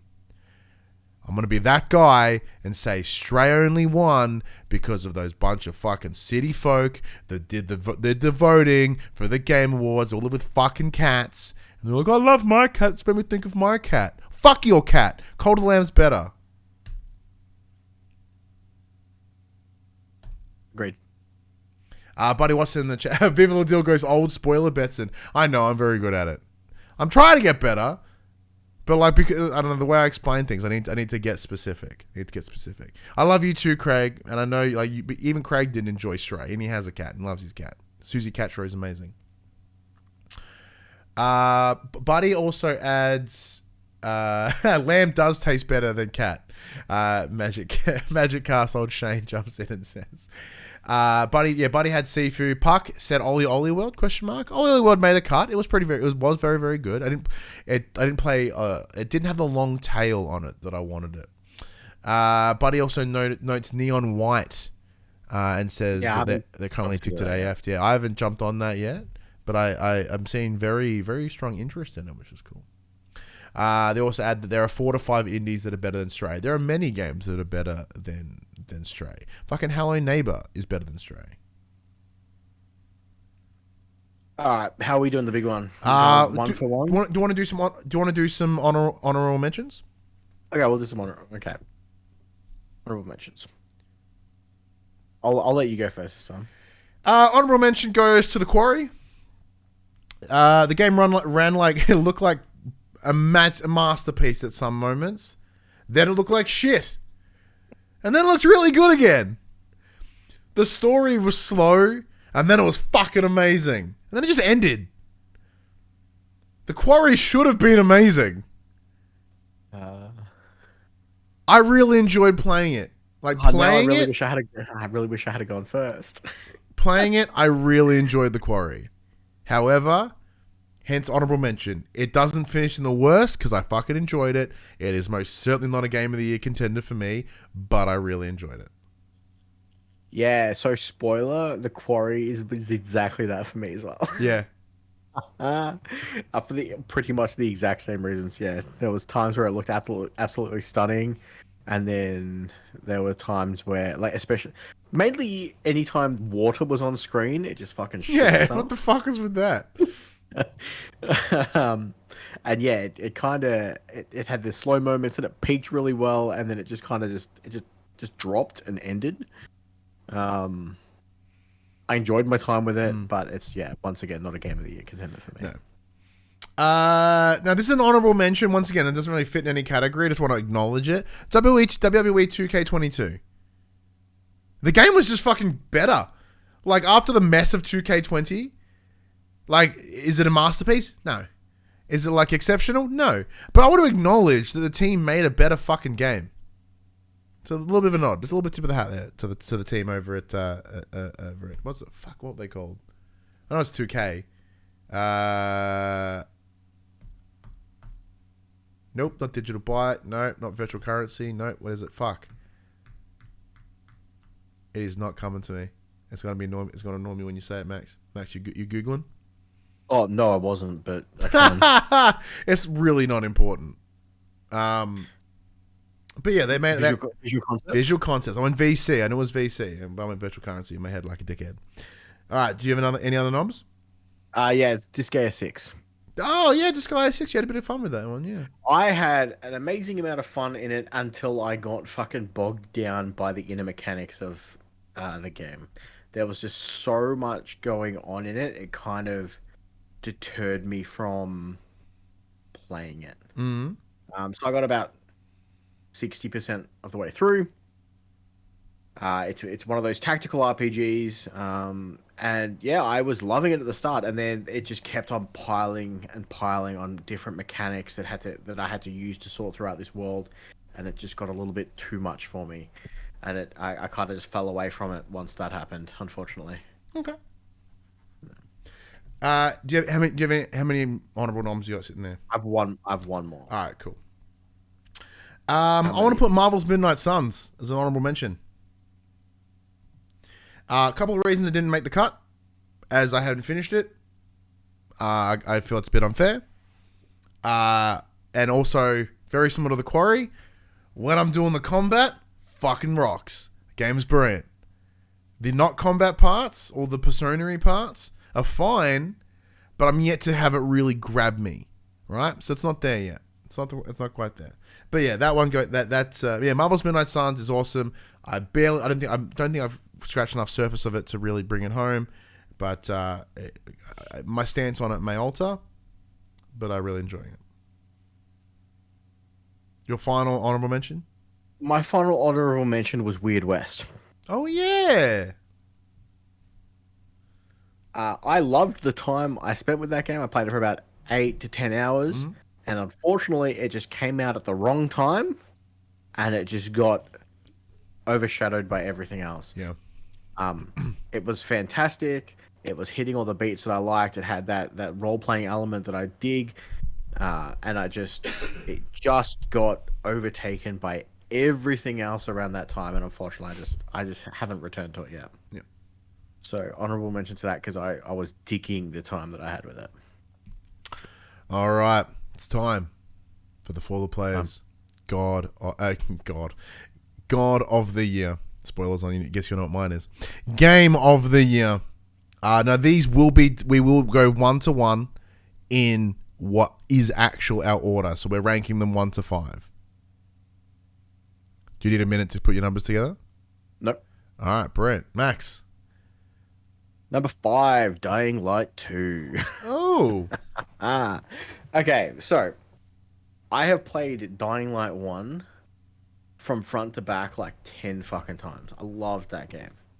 And I played through Dying Light 2 with the same group of people that I played Dying Light 1 with, and it just didn't hit the same. There was something off about it. I can't... Then why are you putting in your Game of the Year list? I still loved it. Okay. And this is why it's number 5. There was just something about it. Like, you know, it was cool that this time around we got to finish it from front to back as a co-op experience. In the first game, you had to do the first part solo, and you had to do the end solo. Like you get to a point, it's like, hey, you have to do this solo and boot you out of your multiplayer experience. It was cool, but it just didn't hit the same way that the first one did for us. Fine, game was solid. I didn't have too many problems with it. I enjoyed my time with it. It did change up a few of the features of the last game. They changed the way the grapple hook works. For instance, in the first game, the grapple hook was essentially a fucking Spider-Man zip line. Mm-hmm. In this, it's the old fucking grapple hook. You fucking swung the rope and you swung across. It was good. But yeah, it unfortunately wasn't good enough to be higher up on my list. Or butts. Yeah. Now I know this is totally cheating, but two of my 5 are kind of cheating. Yeah, I know. What? Because it's only because that's such a clear winner. Like I have to fill the list somehow. Number 5 was the Resident Evil Village Shadows of Rose DLC. Cool. Couple of the main reason is I really enjoyed Resident Evil 5. Resident Evil 8, sorry. 5 was fine. Resident Evil 8 Village, the Shadows Road DLC made the list. A couple of reasons. One, it was a tidy 3 hours. It's fucking dope. But in doing so, what it did was condense all the best features of Village, smash it together in a very good and new and compelling way. In that it altered the Lady Dimitrescu castle and enough to make it still fun and engaging. You see the other one, the doll maker, their level. You see that, but it's on a new different twist, and it was fucking genuinely horrifying. Like I was playing by myself in the night, in the dark, and it was such a bad call. The story itself, a bit by the numbers. It was fine, but of course it hit sort of a parental energy, and you're going to get points out of me just for being a good game about, parent and child. But no, I absolutely loved it. It was an easy, really, really enjoyable 3-hour run, the Resident Evil Village Shadows of Rose DLC. Hence why you come number 5. Number 4, Outriders World Slayer. Oh, cool. Me too. That was my number 4 as well. Nailed it. Cool. Yeah. It was just more of the same. It was so fucking good. It was just good. The shooting's great. The another game that fucking makes you play with 3 people. Granted, at least it only has 3 classes, so that's cool. Yep. I guess. Yeah, it scratched all those itches of my love for Destiny, but put it in a different setting, gave me different powers. Had just as tight gunplay. It was that third person over the shoulder, cover based shooter, and I just had a blast with it. I played it with you. It was just good. It was just good. I really enjoyed my time with it. They upped the ante. I think the story for World Slayer was slightly better than the base games. Still wasn't great, but I was there for the gameplay, and the gameplay delivered. So. Unquestionably, and I'm in the same boat. To me, Outriders World Slayer was kind of like this junk food, right? In that it was just delicious, and I was just like, it just felt good to eat. As I'm playing this, I'm like, yeah, like I didn't give a fuck what the story was going on. I didn't really care. But that gameplay loop, it was so goddamn good that it just made me want to play. Just play and play and play. Like it was like I booted it up, and I had this almost muscle memory response to playing Outriders in 2021.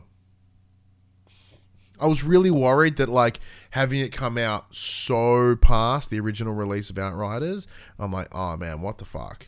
Why did it take so long? What's the deal? And I jump in, and it's like an old glove. It's a good comfy old jumper, nice pair of pants. Yeah, ooh, I remember how good this fucking felt. And I am just instantly in that loop, instantly in that grind, just all about that loot all of a sudden.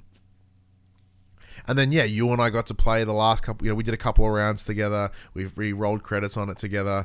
It was awesome. Outriders is a brilliant game. People Can Fly, I think was the name of the team. They've done such a damn good job. Like, granted, they had like their lineage in like Gears of War Judgment. So they did a Gears of War game, so they really had some long history in that, cover-based, over-the-shoulder, third-person action shootery games.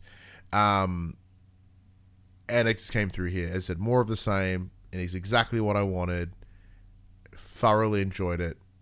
I was hoping to play it along because I think Padge was wanting to play it, and they were like, "Oh, he was going to do it because he hadn't played it before. He's like, do a full run of the campaign." I was like, "Fuck yeah, let's go! You, me, and Max, let's just rip through it." And then he totally forgot.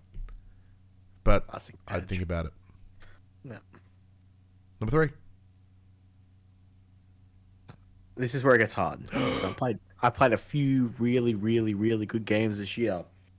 And number 1 and number 2 are fairly concreted in their position. In your top 5, does any of them appear in other lists? No. Oh, okay. Number 3 is The Devil in Me. Hey. For me. I haven't finished it yet, hence why I didn't make my list. So I played this with my wife. Mm-hmm. We played just single controller, played together. It was everything I wanted the Quarry to be, but better. It had a really cool source material based on the H.H. Holmes murder house. It had its jank at times. Most of it was just texture clipping. It wasn't horrible. But it got straight into the story. It was all go the whole way through, and I loved it. It all made sense to me. I played it a different way than I played The Quarry. I played The Quarry as I was the director filming my horror movie. I more channeled the characters this time around. How I played The Quarry comparatively. Just how you played The Quarry. I had fun with it. It was for me the best of the Dark Pictures anthology series, and it was just fun. It was just fun. I had a really good time with it. I think I bowled it over in a couple of days. I found that I just wanted to play it more every time I turned it off. I'm like, I can probably push this another couple, another 10, another 20.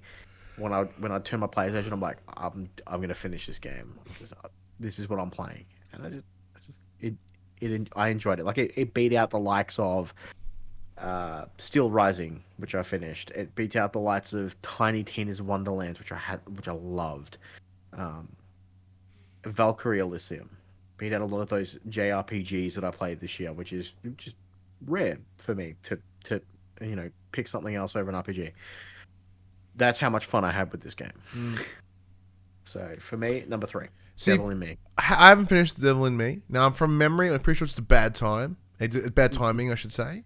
I think it came out right around Ragnarok, from memory. Came out November 18th.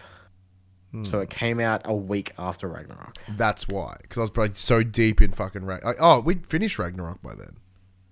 I had. Yeah, we both finished Ragnarok by then. But what was I distracted by? I was distracted by something else. Either way, I was like, I want to play this, and then something else came up, and I ended up spending my time with that instead, and it's just fallen on the back burner. I do hope to finish it because, as you mentioned, it goes straight into it. There is still some jank to it as they've tried to add more layers to the game. So they've added these very simple puzzle mechanics, which haven't been overly complicated. But there's some like environmental puzzles. There's more traditional puzzles. The world itself is really cool. In that, by no means is it perfect, but. No, most definitely. But the houses, the whole house idea is really cool. The characters are all assholes, which is kind of fun, or at least in my version, they're all assholes. Unlike The Quarry, which shoehorns the main character, I feel there really isn't a main character in The Devil in Me so far. The concepts, just a murder house is cool. In the same way that Man and Madame was balls because ghost ships are dumb. It's not a very good series. And then House of Ashes was like the Predator in Catacombs. It was like boring. Little Hope was exceptional because it was Silent Hill. Where this is modern day cool fucking suspenseful horror, suspenseful thriller, and that's perfect. It's just a slasher, and that is stacks more fun because, granted, the Dark Pictures anthology is all about different genres of horror or suspense or whatever and thrillers in different ways.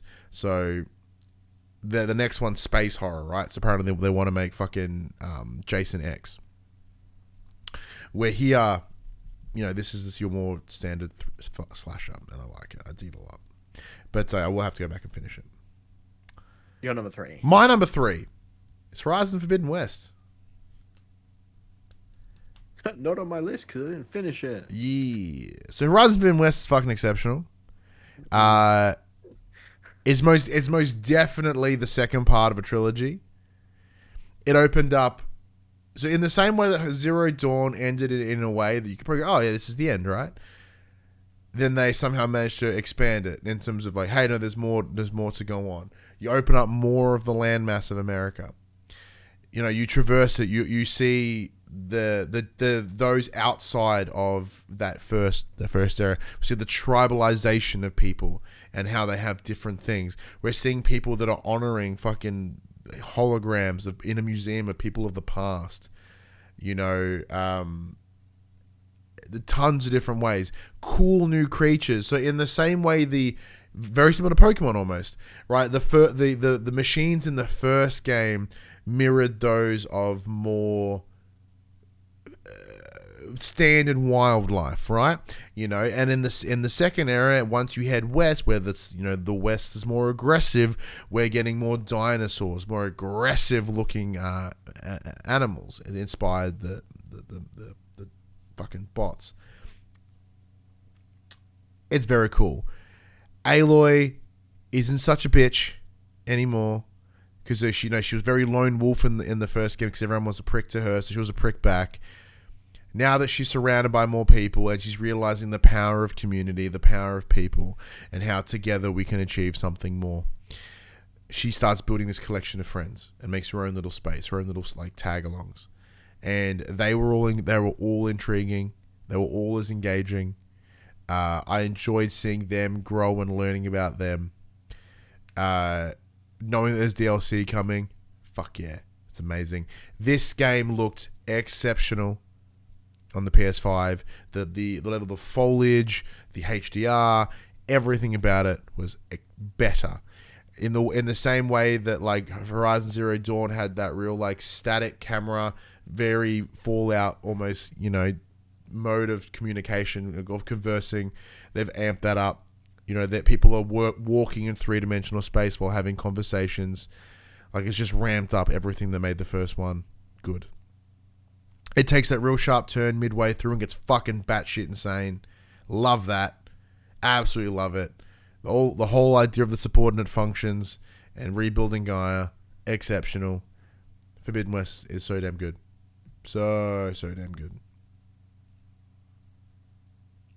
Max? Number 2? God of War Ragnarok. You fuck. But that's fair. No, Well, in that case, let me jump ahead. My number 2 is Cult of the Lamb. I put it on there. That's cheating. You're not allowed to put it on 2 lists. Well, we didn't say we couldn't. But my number 1 is God of War. Therefore, so that spoilers. Max, talk about God of War. Okay, so shortly after finishing God of War, I made the claim to, I think, you and Padge that God of War, I think, will be my game of the year this year. As a collective, because you said as a collective experience? As a collective, if it was gameplay of the year, Elden Ring was my clear winner. As a collective experience, God of War Ragnarok. I've changed my mind.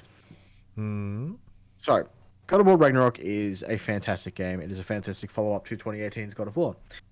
It is very much more of the same. Very much more of the same.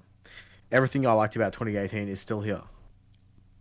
They've upped the ante on some of the things that I liked in 2018. Like, they fully fleshed out Brock and Sindri now.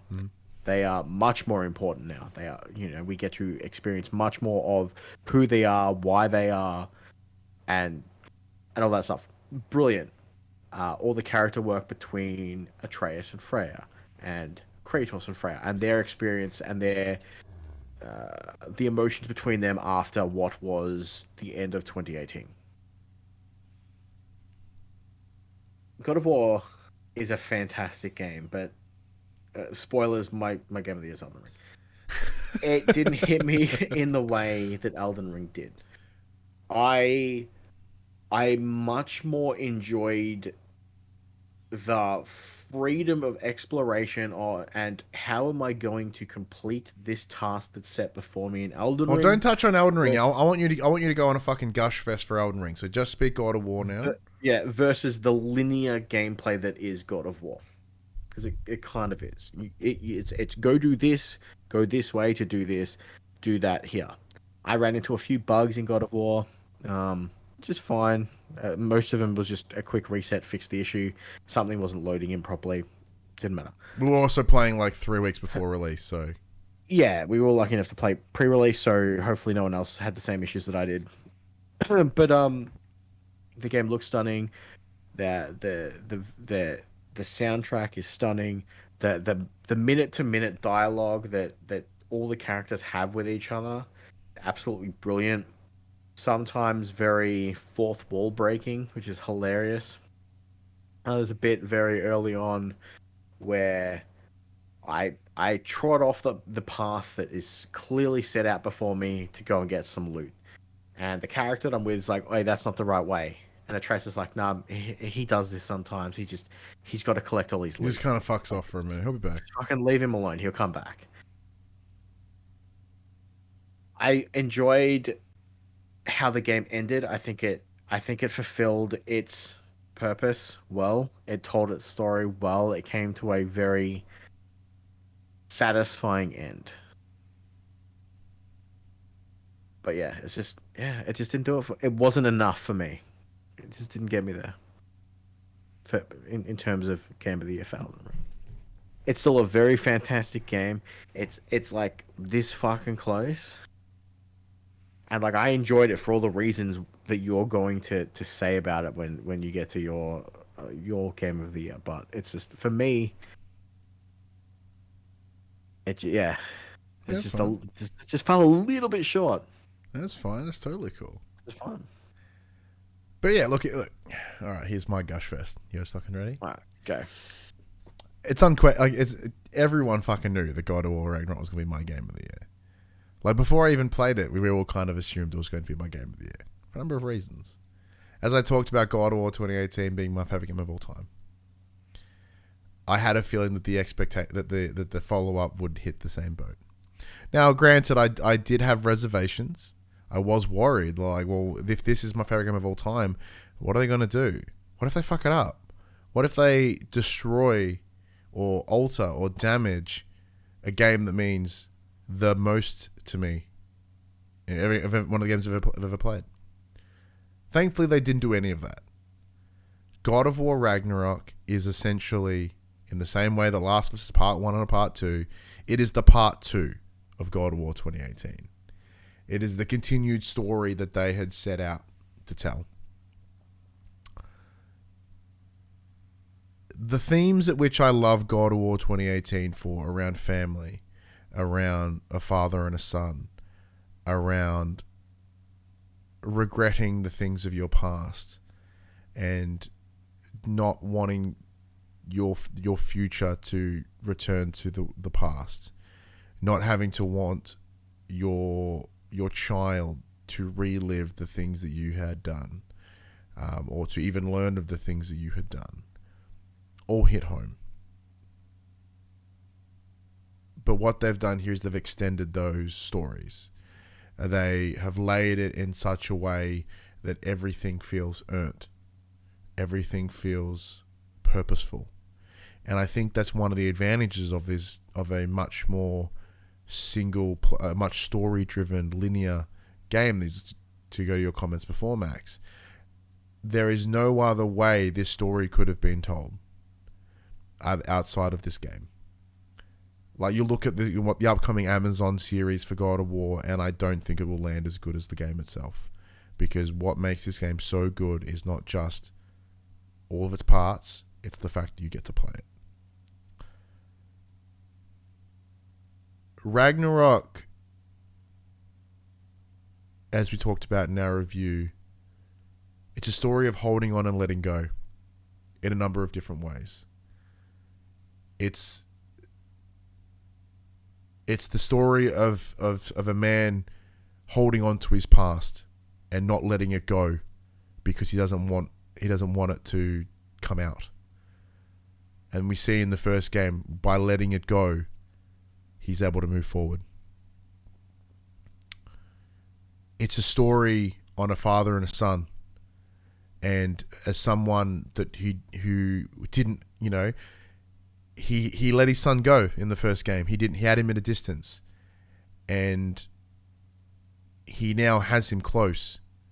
They've built that relationship. He wants to hold on to him. He wants to keep him safe, but he's also, as Atreus has aged, he's coming to learn very quickly that he has to let him go, because this is essentially at the core of this. It's also a coming of age story for Atreus, as he goes on the path to find out who he is. That's something that we all do when we hit that that time of our lives, finding who we are and where we fit in the world outside of our parents. It's about family, in that family is what we make it. We see Kratos open up more and become a different person. He is so closed off in the first game to everyone. But in Ragnarok, we see him open. We see him talk about his past openly. So we see further connections to the original God of War games, letting us, reinforcing this all comes together. So like the events of God of War 2, the events of God of War 3, the throwaway stuff, it's all part of it. It's all what's built this man. It's what this built to come together. And we also see how he communicates with people differently. Like we see him no longer refer to Atreus as boy. It's Atreus. Except for when his emotion takes him over, and we're like one or two times, and it drops to boy. He's open. He's emotionally vulnerable to his son. He's happy to communicate his fears. Like, that's character growth. It's fucking exceptional. Christopher Judge gives a literally an award-winning performance. There is nothing like that. Is just, I'm not even talking about one character here. Sonny, who plays Atreus, delivers an incredible performance of a young boy trying to find his way in the world and trying to find where he fits, and even like, and that's like, Atreus is like, Kratos knows that he has to let Atreus go. He doesn't want him to hurt.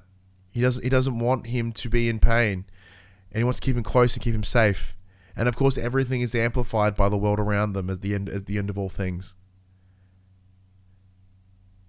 And then even all the side characters, as you mentioned, like Kratos and Atreus, they for the longest time, Kratos had no one. Like, he had his wife and his daughter in the original games that he was forced to murder at the hand of the gods. So since that time, he's been by himself. He's held shit close. And with 2018, we see him open up to his son.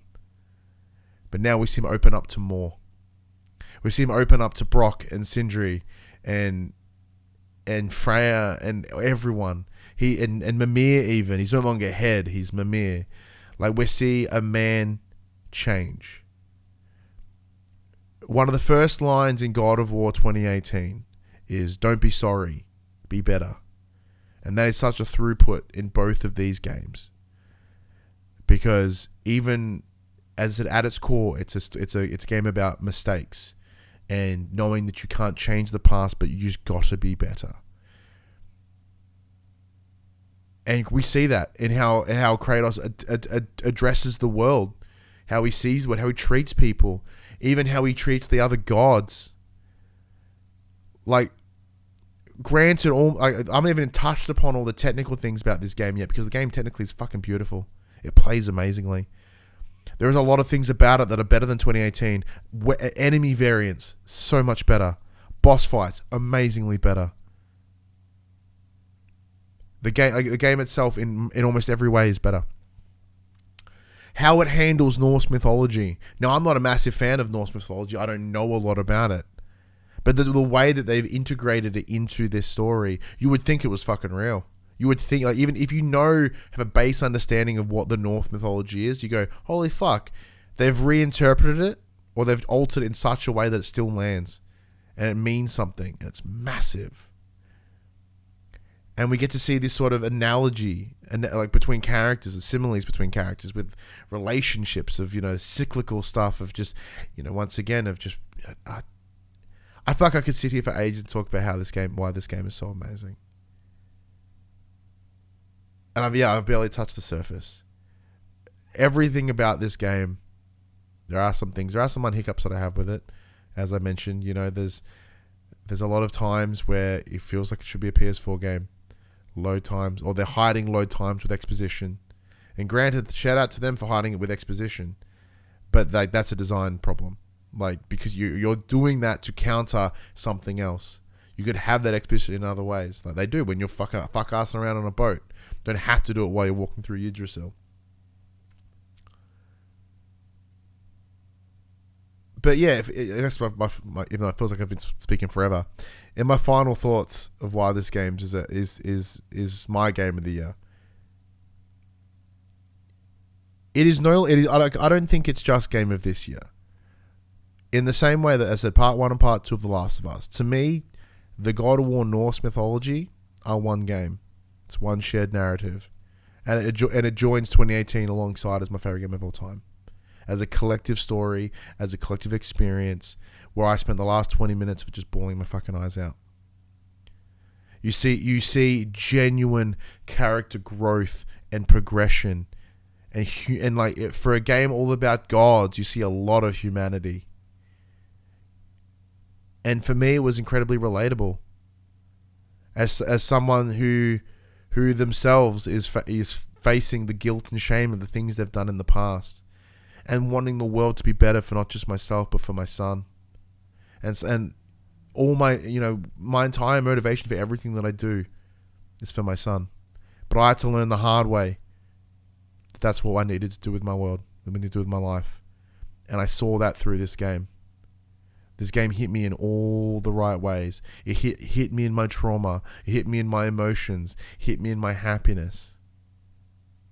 Nothing to this day will match the power of God of War 2018 and God of War Ragnarok to me. So regardless of what anyone says, fucking stray or otherwise, it is the game of this year for me. The game is fucking exceptional. Now beat that, Max. I don't need to. Elden Ring already won. Look, I don't have this long emotional speech that you just it's my wheelhouse. Beautifully for Thingham. What I enjoyed most about Elden Ring is it took everything that I loved of the Soulsborne genre and just fucking dropped it in an open world. Similar to the reason why I liked Zelda Breath of the Wild. I don't know you fucking hated that game, but I loved it. They basically said, this is your end goal. Go. Beat it how you want to beat it. Play the game how you want to play. But this is what you have to do. We're not going to tell you how to do it. We're not going to tell you how to get there.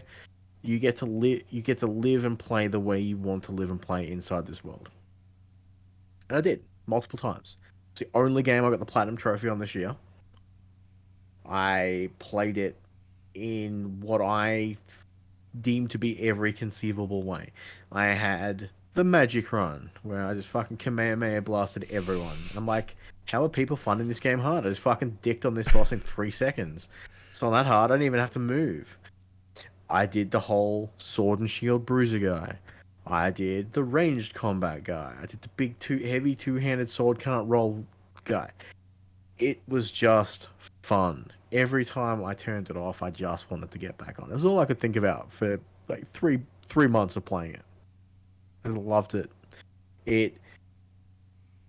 It's refreshing to have a game that's like, no, it's not the only game I finished. It's the only game I platinumed. I finished more games than Elden Ring. I love the way that the lore of this world is built inside all of the items that can be found inside this world. I don't see it as a detriment to miss out on pieces of lore because you didn't go and search for certain objects or didn't find certain things. You still get a solid story out of what you play through. That all of that stuff is just extra additive to what is already there.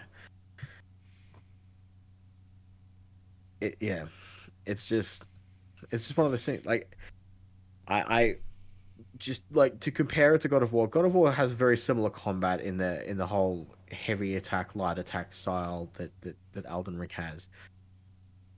I found the fast-paced nature. I just found the combat more fun and engaging in Elden Ring, because you mentioned that the enemy variance is much greater in God of War Ragnarok than what it was in previous 2018.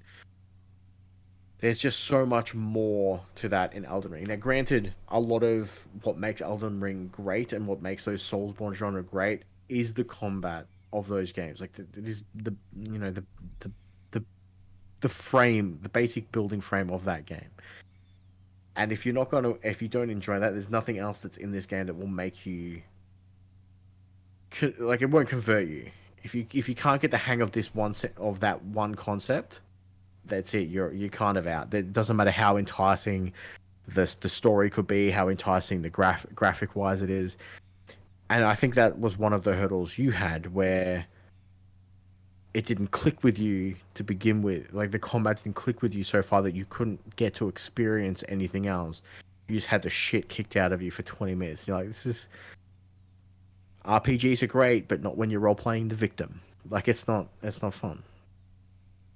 And I understand that. And that's why I personally didn't think Elden Ring was gonna win Game of the Year.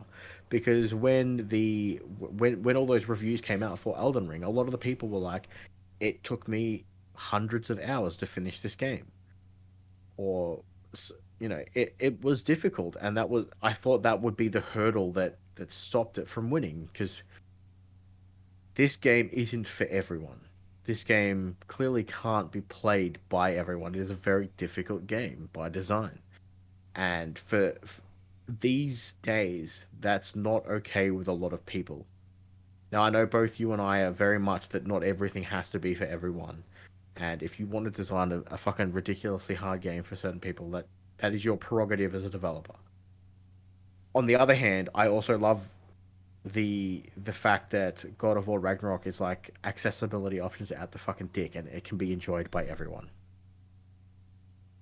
But for a while, like, for me, it was always going to be Elden Ring. And like I said, there was about a week there where I thought God of War was going to do it for me, because as a complete package, God of War is undoubtedly a fantastic game. And then I went back and played a little bit more Elden Ring. Went, nah, it's this. It was this, and it was always going to be this. And yeah, I have a feeling this is what I'm going to be talking about. Fucking Final Fantasy 16 next year. But yeah, it's one of those games that you can never recommend to someone. It's not like it. Elden Ring's a fucking Game of the Year winner. You have to play it, because not everyone can, and it really isn't for everyone. Most certainly not. So yeah, it's just one of those things. But yeah. Well, like I said, like, in the same way that, like, it's kind of expected that, even within the general consensus of the populace, like, it's the battle between those two games. I'm glad we continued the dichotomy. Like, it's also interesting because I think last year we had separate games of the year. No, we're the same. In 2019 we both had Death Stranding. Last year I had It Takes Two. Yeah, wasn't It Takes Two for me. So last year we had separate. 2019 was. We both had Death Stranding, and I don't think you were with us the year before that. What was 2020? 2020 was it? Oh shit, what was 2021? 2020. Oh poo. I remember now. I think 2020 might have been Village for me. It might have been Last of Us Part 2. Oh no, it was Last of Us Part 2. Yeah, no, it totally was. I think Village was last year. What else came out that year? Because I don't think it was Last of Us Part 2 for me, because I played it and finished it in a single sitting. You also you hated it because you had to cram it so hard. That sounds like me. Yeah. Let's have a quick jump in the chat and see what they said before we finish this up for the last episode of the year. No jumps in regards to my God of War discussion. It's the age old. Every generation wants better for the next. It hits hard. Well said. Craig goes, okay, so I guess I should give it a look at for God of War. Yeah, you should. Let's see. Buddy, feels like Elden Ring took over just like Breath of the Wild did. Now, the reasons I like Breath of the Wild are a little bit different than the open world. The difference with Breath of the Wild, it's an open world with nothing in it. Elden Ring has a massive open world with a lot in it, but it doesn't have weapon degradation. So Elden Ring is literally better than Breath of the Wild. Why not have weapon degradation in it, but it has fucking body degradation? Yeah. Shane jumps in and goes, I still need to give it a good go. This is in regards to Elden Ring. Its entire ethos speaks to me in how it goes against the grain of contemporary game design, which is part of why I like it too. I'm like, in the same way that you gave me the respect to not shit on God of War after I had my big diatribe about it. It's really hard to shit on God of War. The game is and I'm going to do the same for you. I'm not going to talk about the problems that I have with Elden Ring. I'm going to just leave it. It's well documented, but like I respect the reasons at which you love this game, and I understand the reasons you love this game. It just wasn't for me, but I get it. Knowing you, I fucking get it. And I'm so glad you went back and played it and went, no, this was it. I'm so glad. That's fantastic. Either way, well, there you go, everyone. That brings us to the end of this week's episode, and also the last episode of For the Players for 2023. Thank you all. 2022. Oh, yeah. For 2020. Some gnarly foreshadowing. Yeah, man. So big thank you to everyone that comes in each and every week and joins us live on Twitch, or for those that listen every week, watch on the YouTube, on the podcast. We do have a very small audience. We know this. We're very, very lucky that we still get to have the connections and the things that we do, and the opportunities that we have, even with a small audience. It doesn't really grow that much, or at all, really. It's kind of stagnant. But for those that do hang around, though, that do come back each and every week, thank you. We don't do this with the ambition of being the number one PlayStation podcast, whatever, and any of that nonsense. So we do it for the fun of doing it. I do it as a great excuse to hang out with my friend to my to my on-screen left. It is still genuinely one of the highlights of my week. I absolutely love it, and I'm gonna do it until they fucking stop me. But yeah, so big thank you to you, Max, as well, for this for doing it this year as well. It's been a good fun. It has, like, it's one of those things as well, like, just to keep going off the emotion that was God of War. It's been a lot of fun doing this show with you in general, especially over the last couple of years. Like when you first started to compare to where you are now. Like this year, I think you guessed it in more pods than you did the year before. Like watching your critique, analysis, and understanding of the games industry and its nuances, and also I'd be able to articulate what you feel on games more is becoming better and better. And it's an absolute pleasure to do this show with you each week, for however many weeks we do it in a year, and I cannot fucking wait to keep doing it in 2023. No, it's been a great year, and like you said, it's such a privilege to be able to do the things that we do with the small following that we have. So shout out to all the teams that do support us throughout the year. It's great. It is really great. Yeah, so it's hard to believe that we're doing our we did this. It was our sixth Game of the Year awards. We've been doing For the Players for 6 years. This is episode 280, 279, somewhere around there, something fucking stupid. And it's just hard to believe that we would ever do it for this long and not stop, or that there are people I can't believe this is my third. Yeah.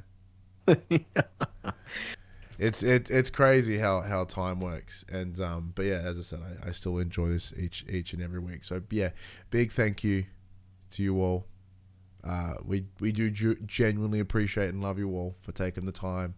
As I say at the end of the show each and every week, time is the greatest commodity that we have, the greatest currency that we have, and how we choose to spend that, and who we choose to spend that with, it means the world. It's the one thing we have a finite number of.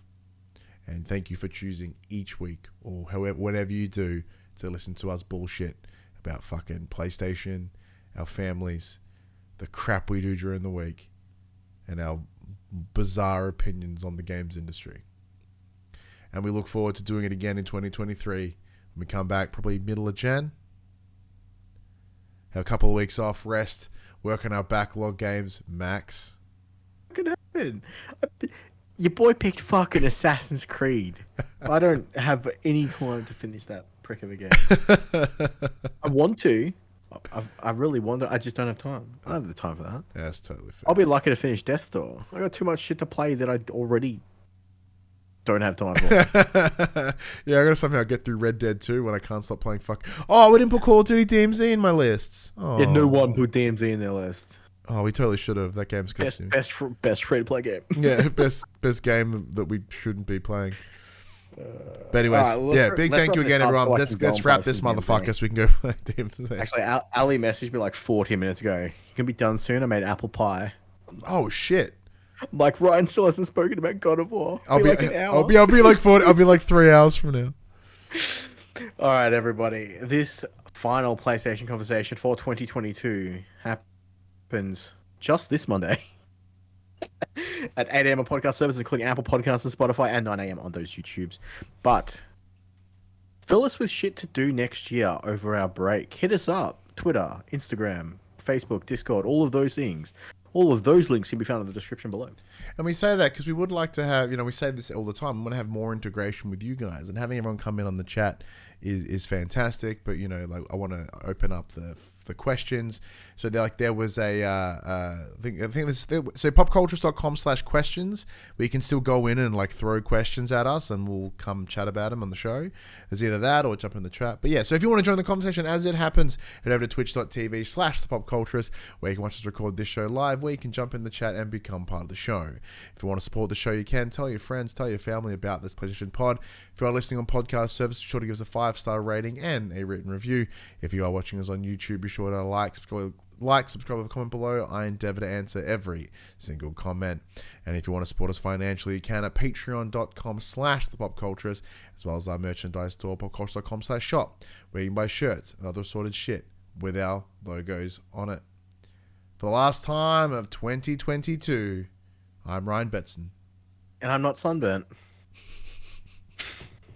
Dickhead. And that, Merry Christmas, everyone. And that was for the players. Merry Christmas, everyone. Have a happy New Year. We'll see you in January. Mwah. You fuck. Got him.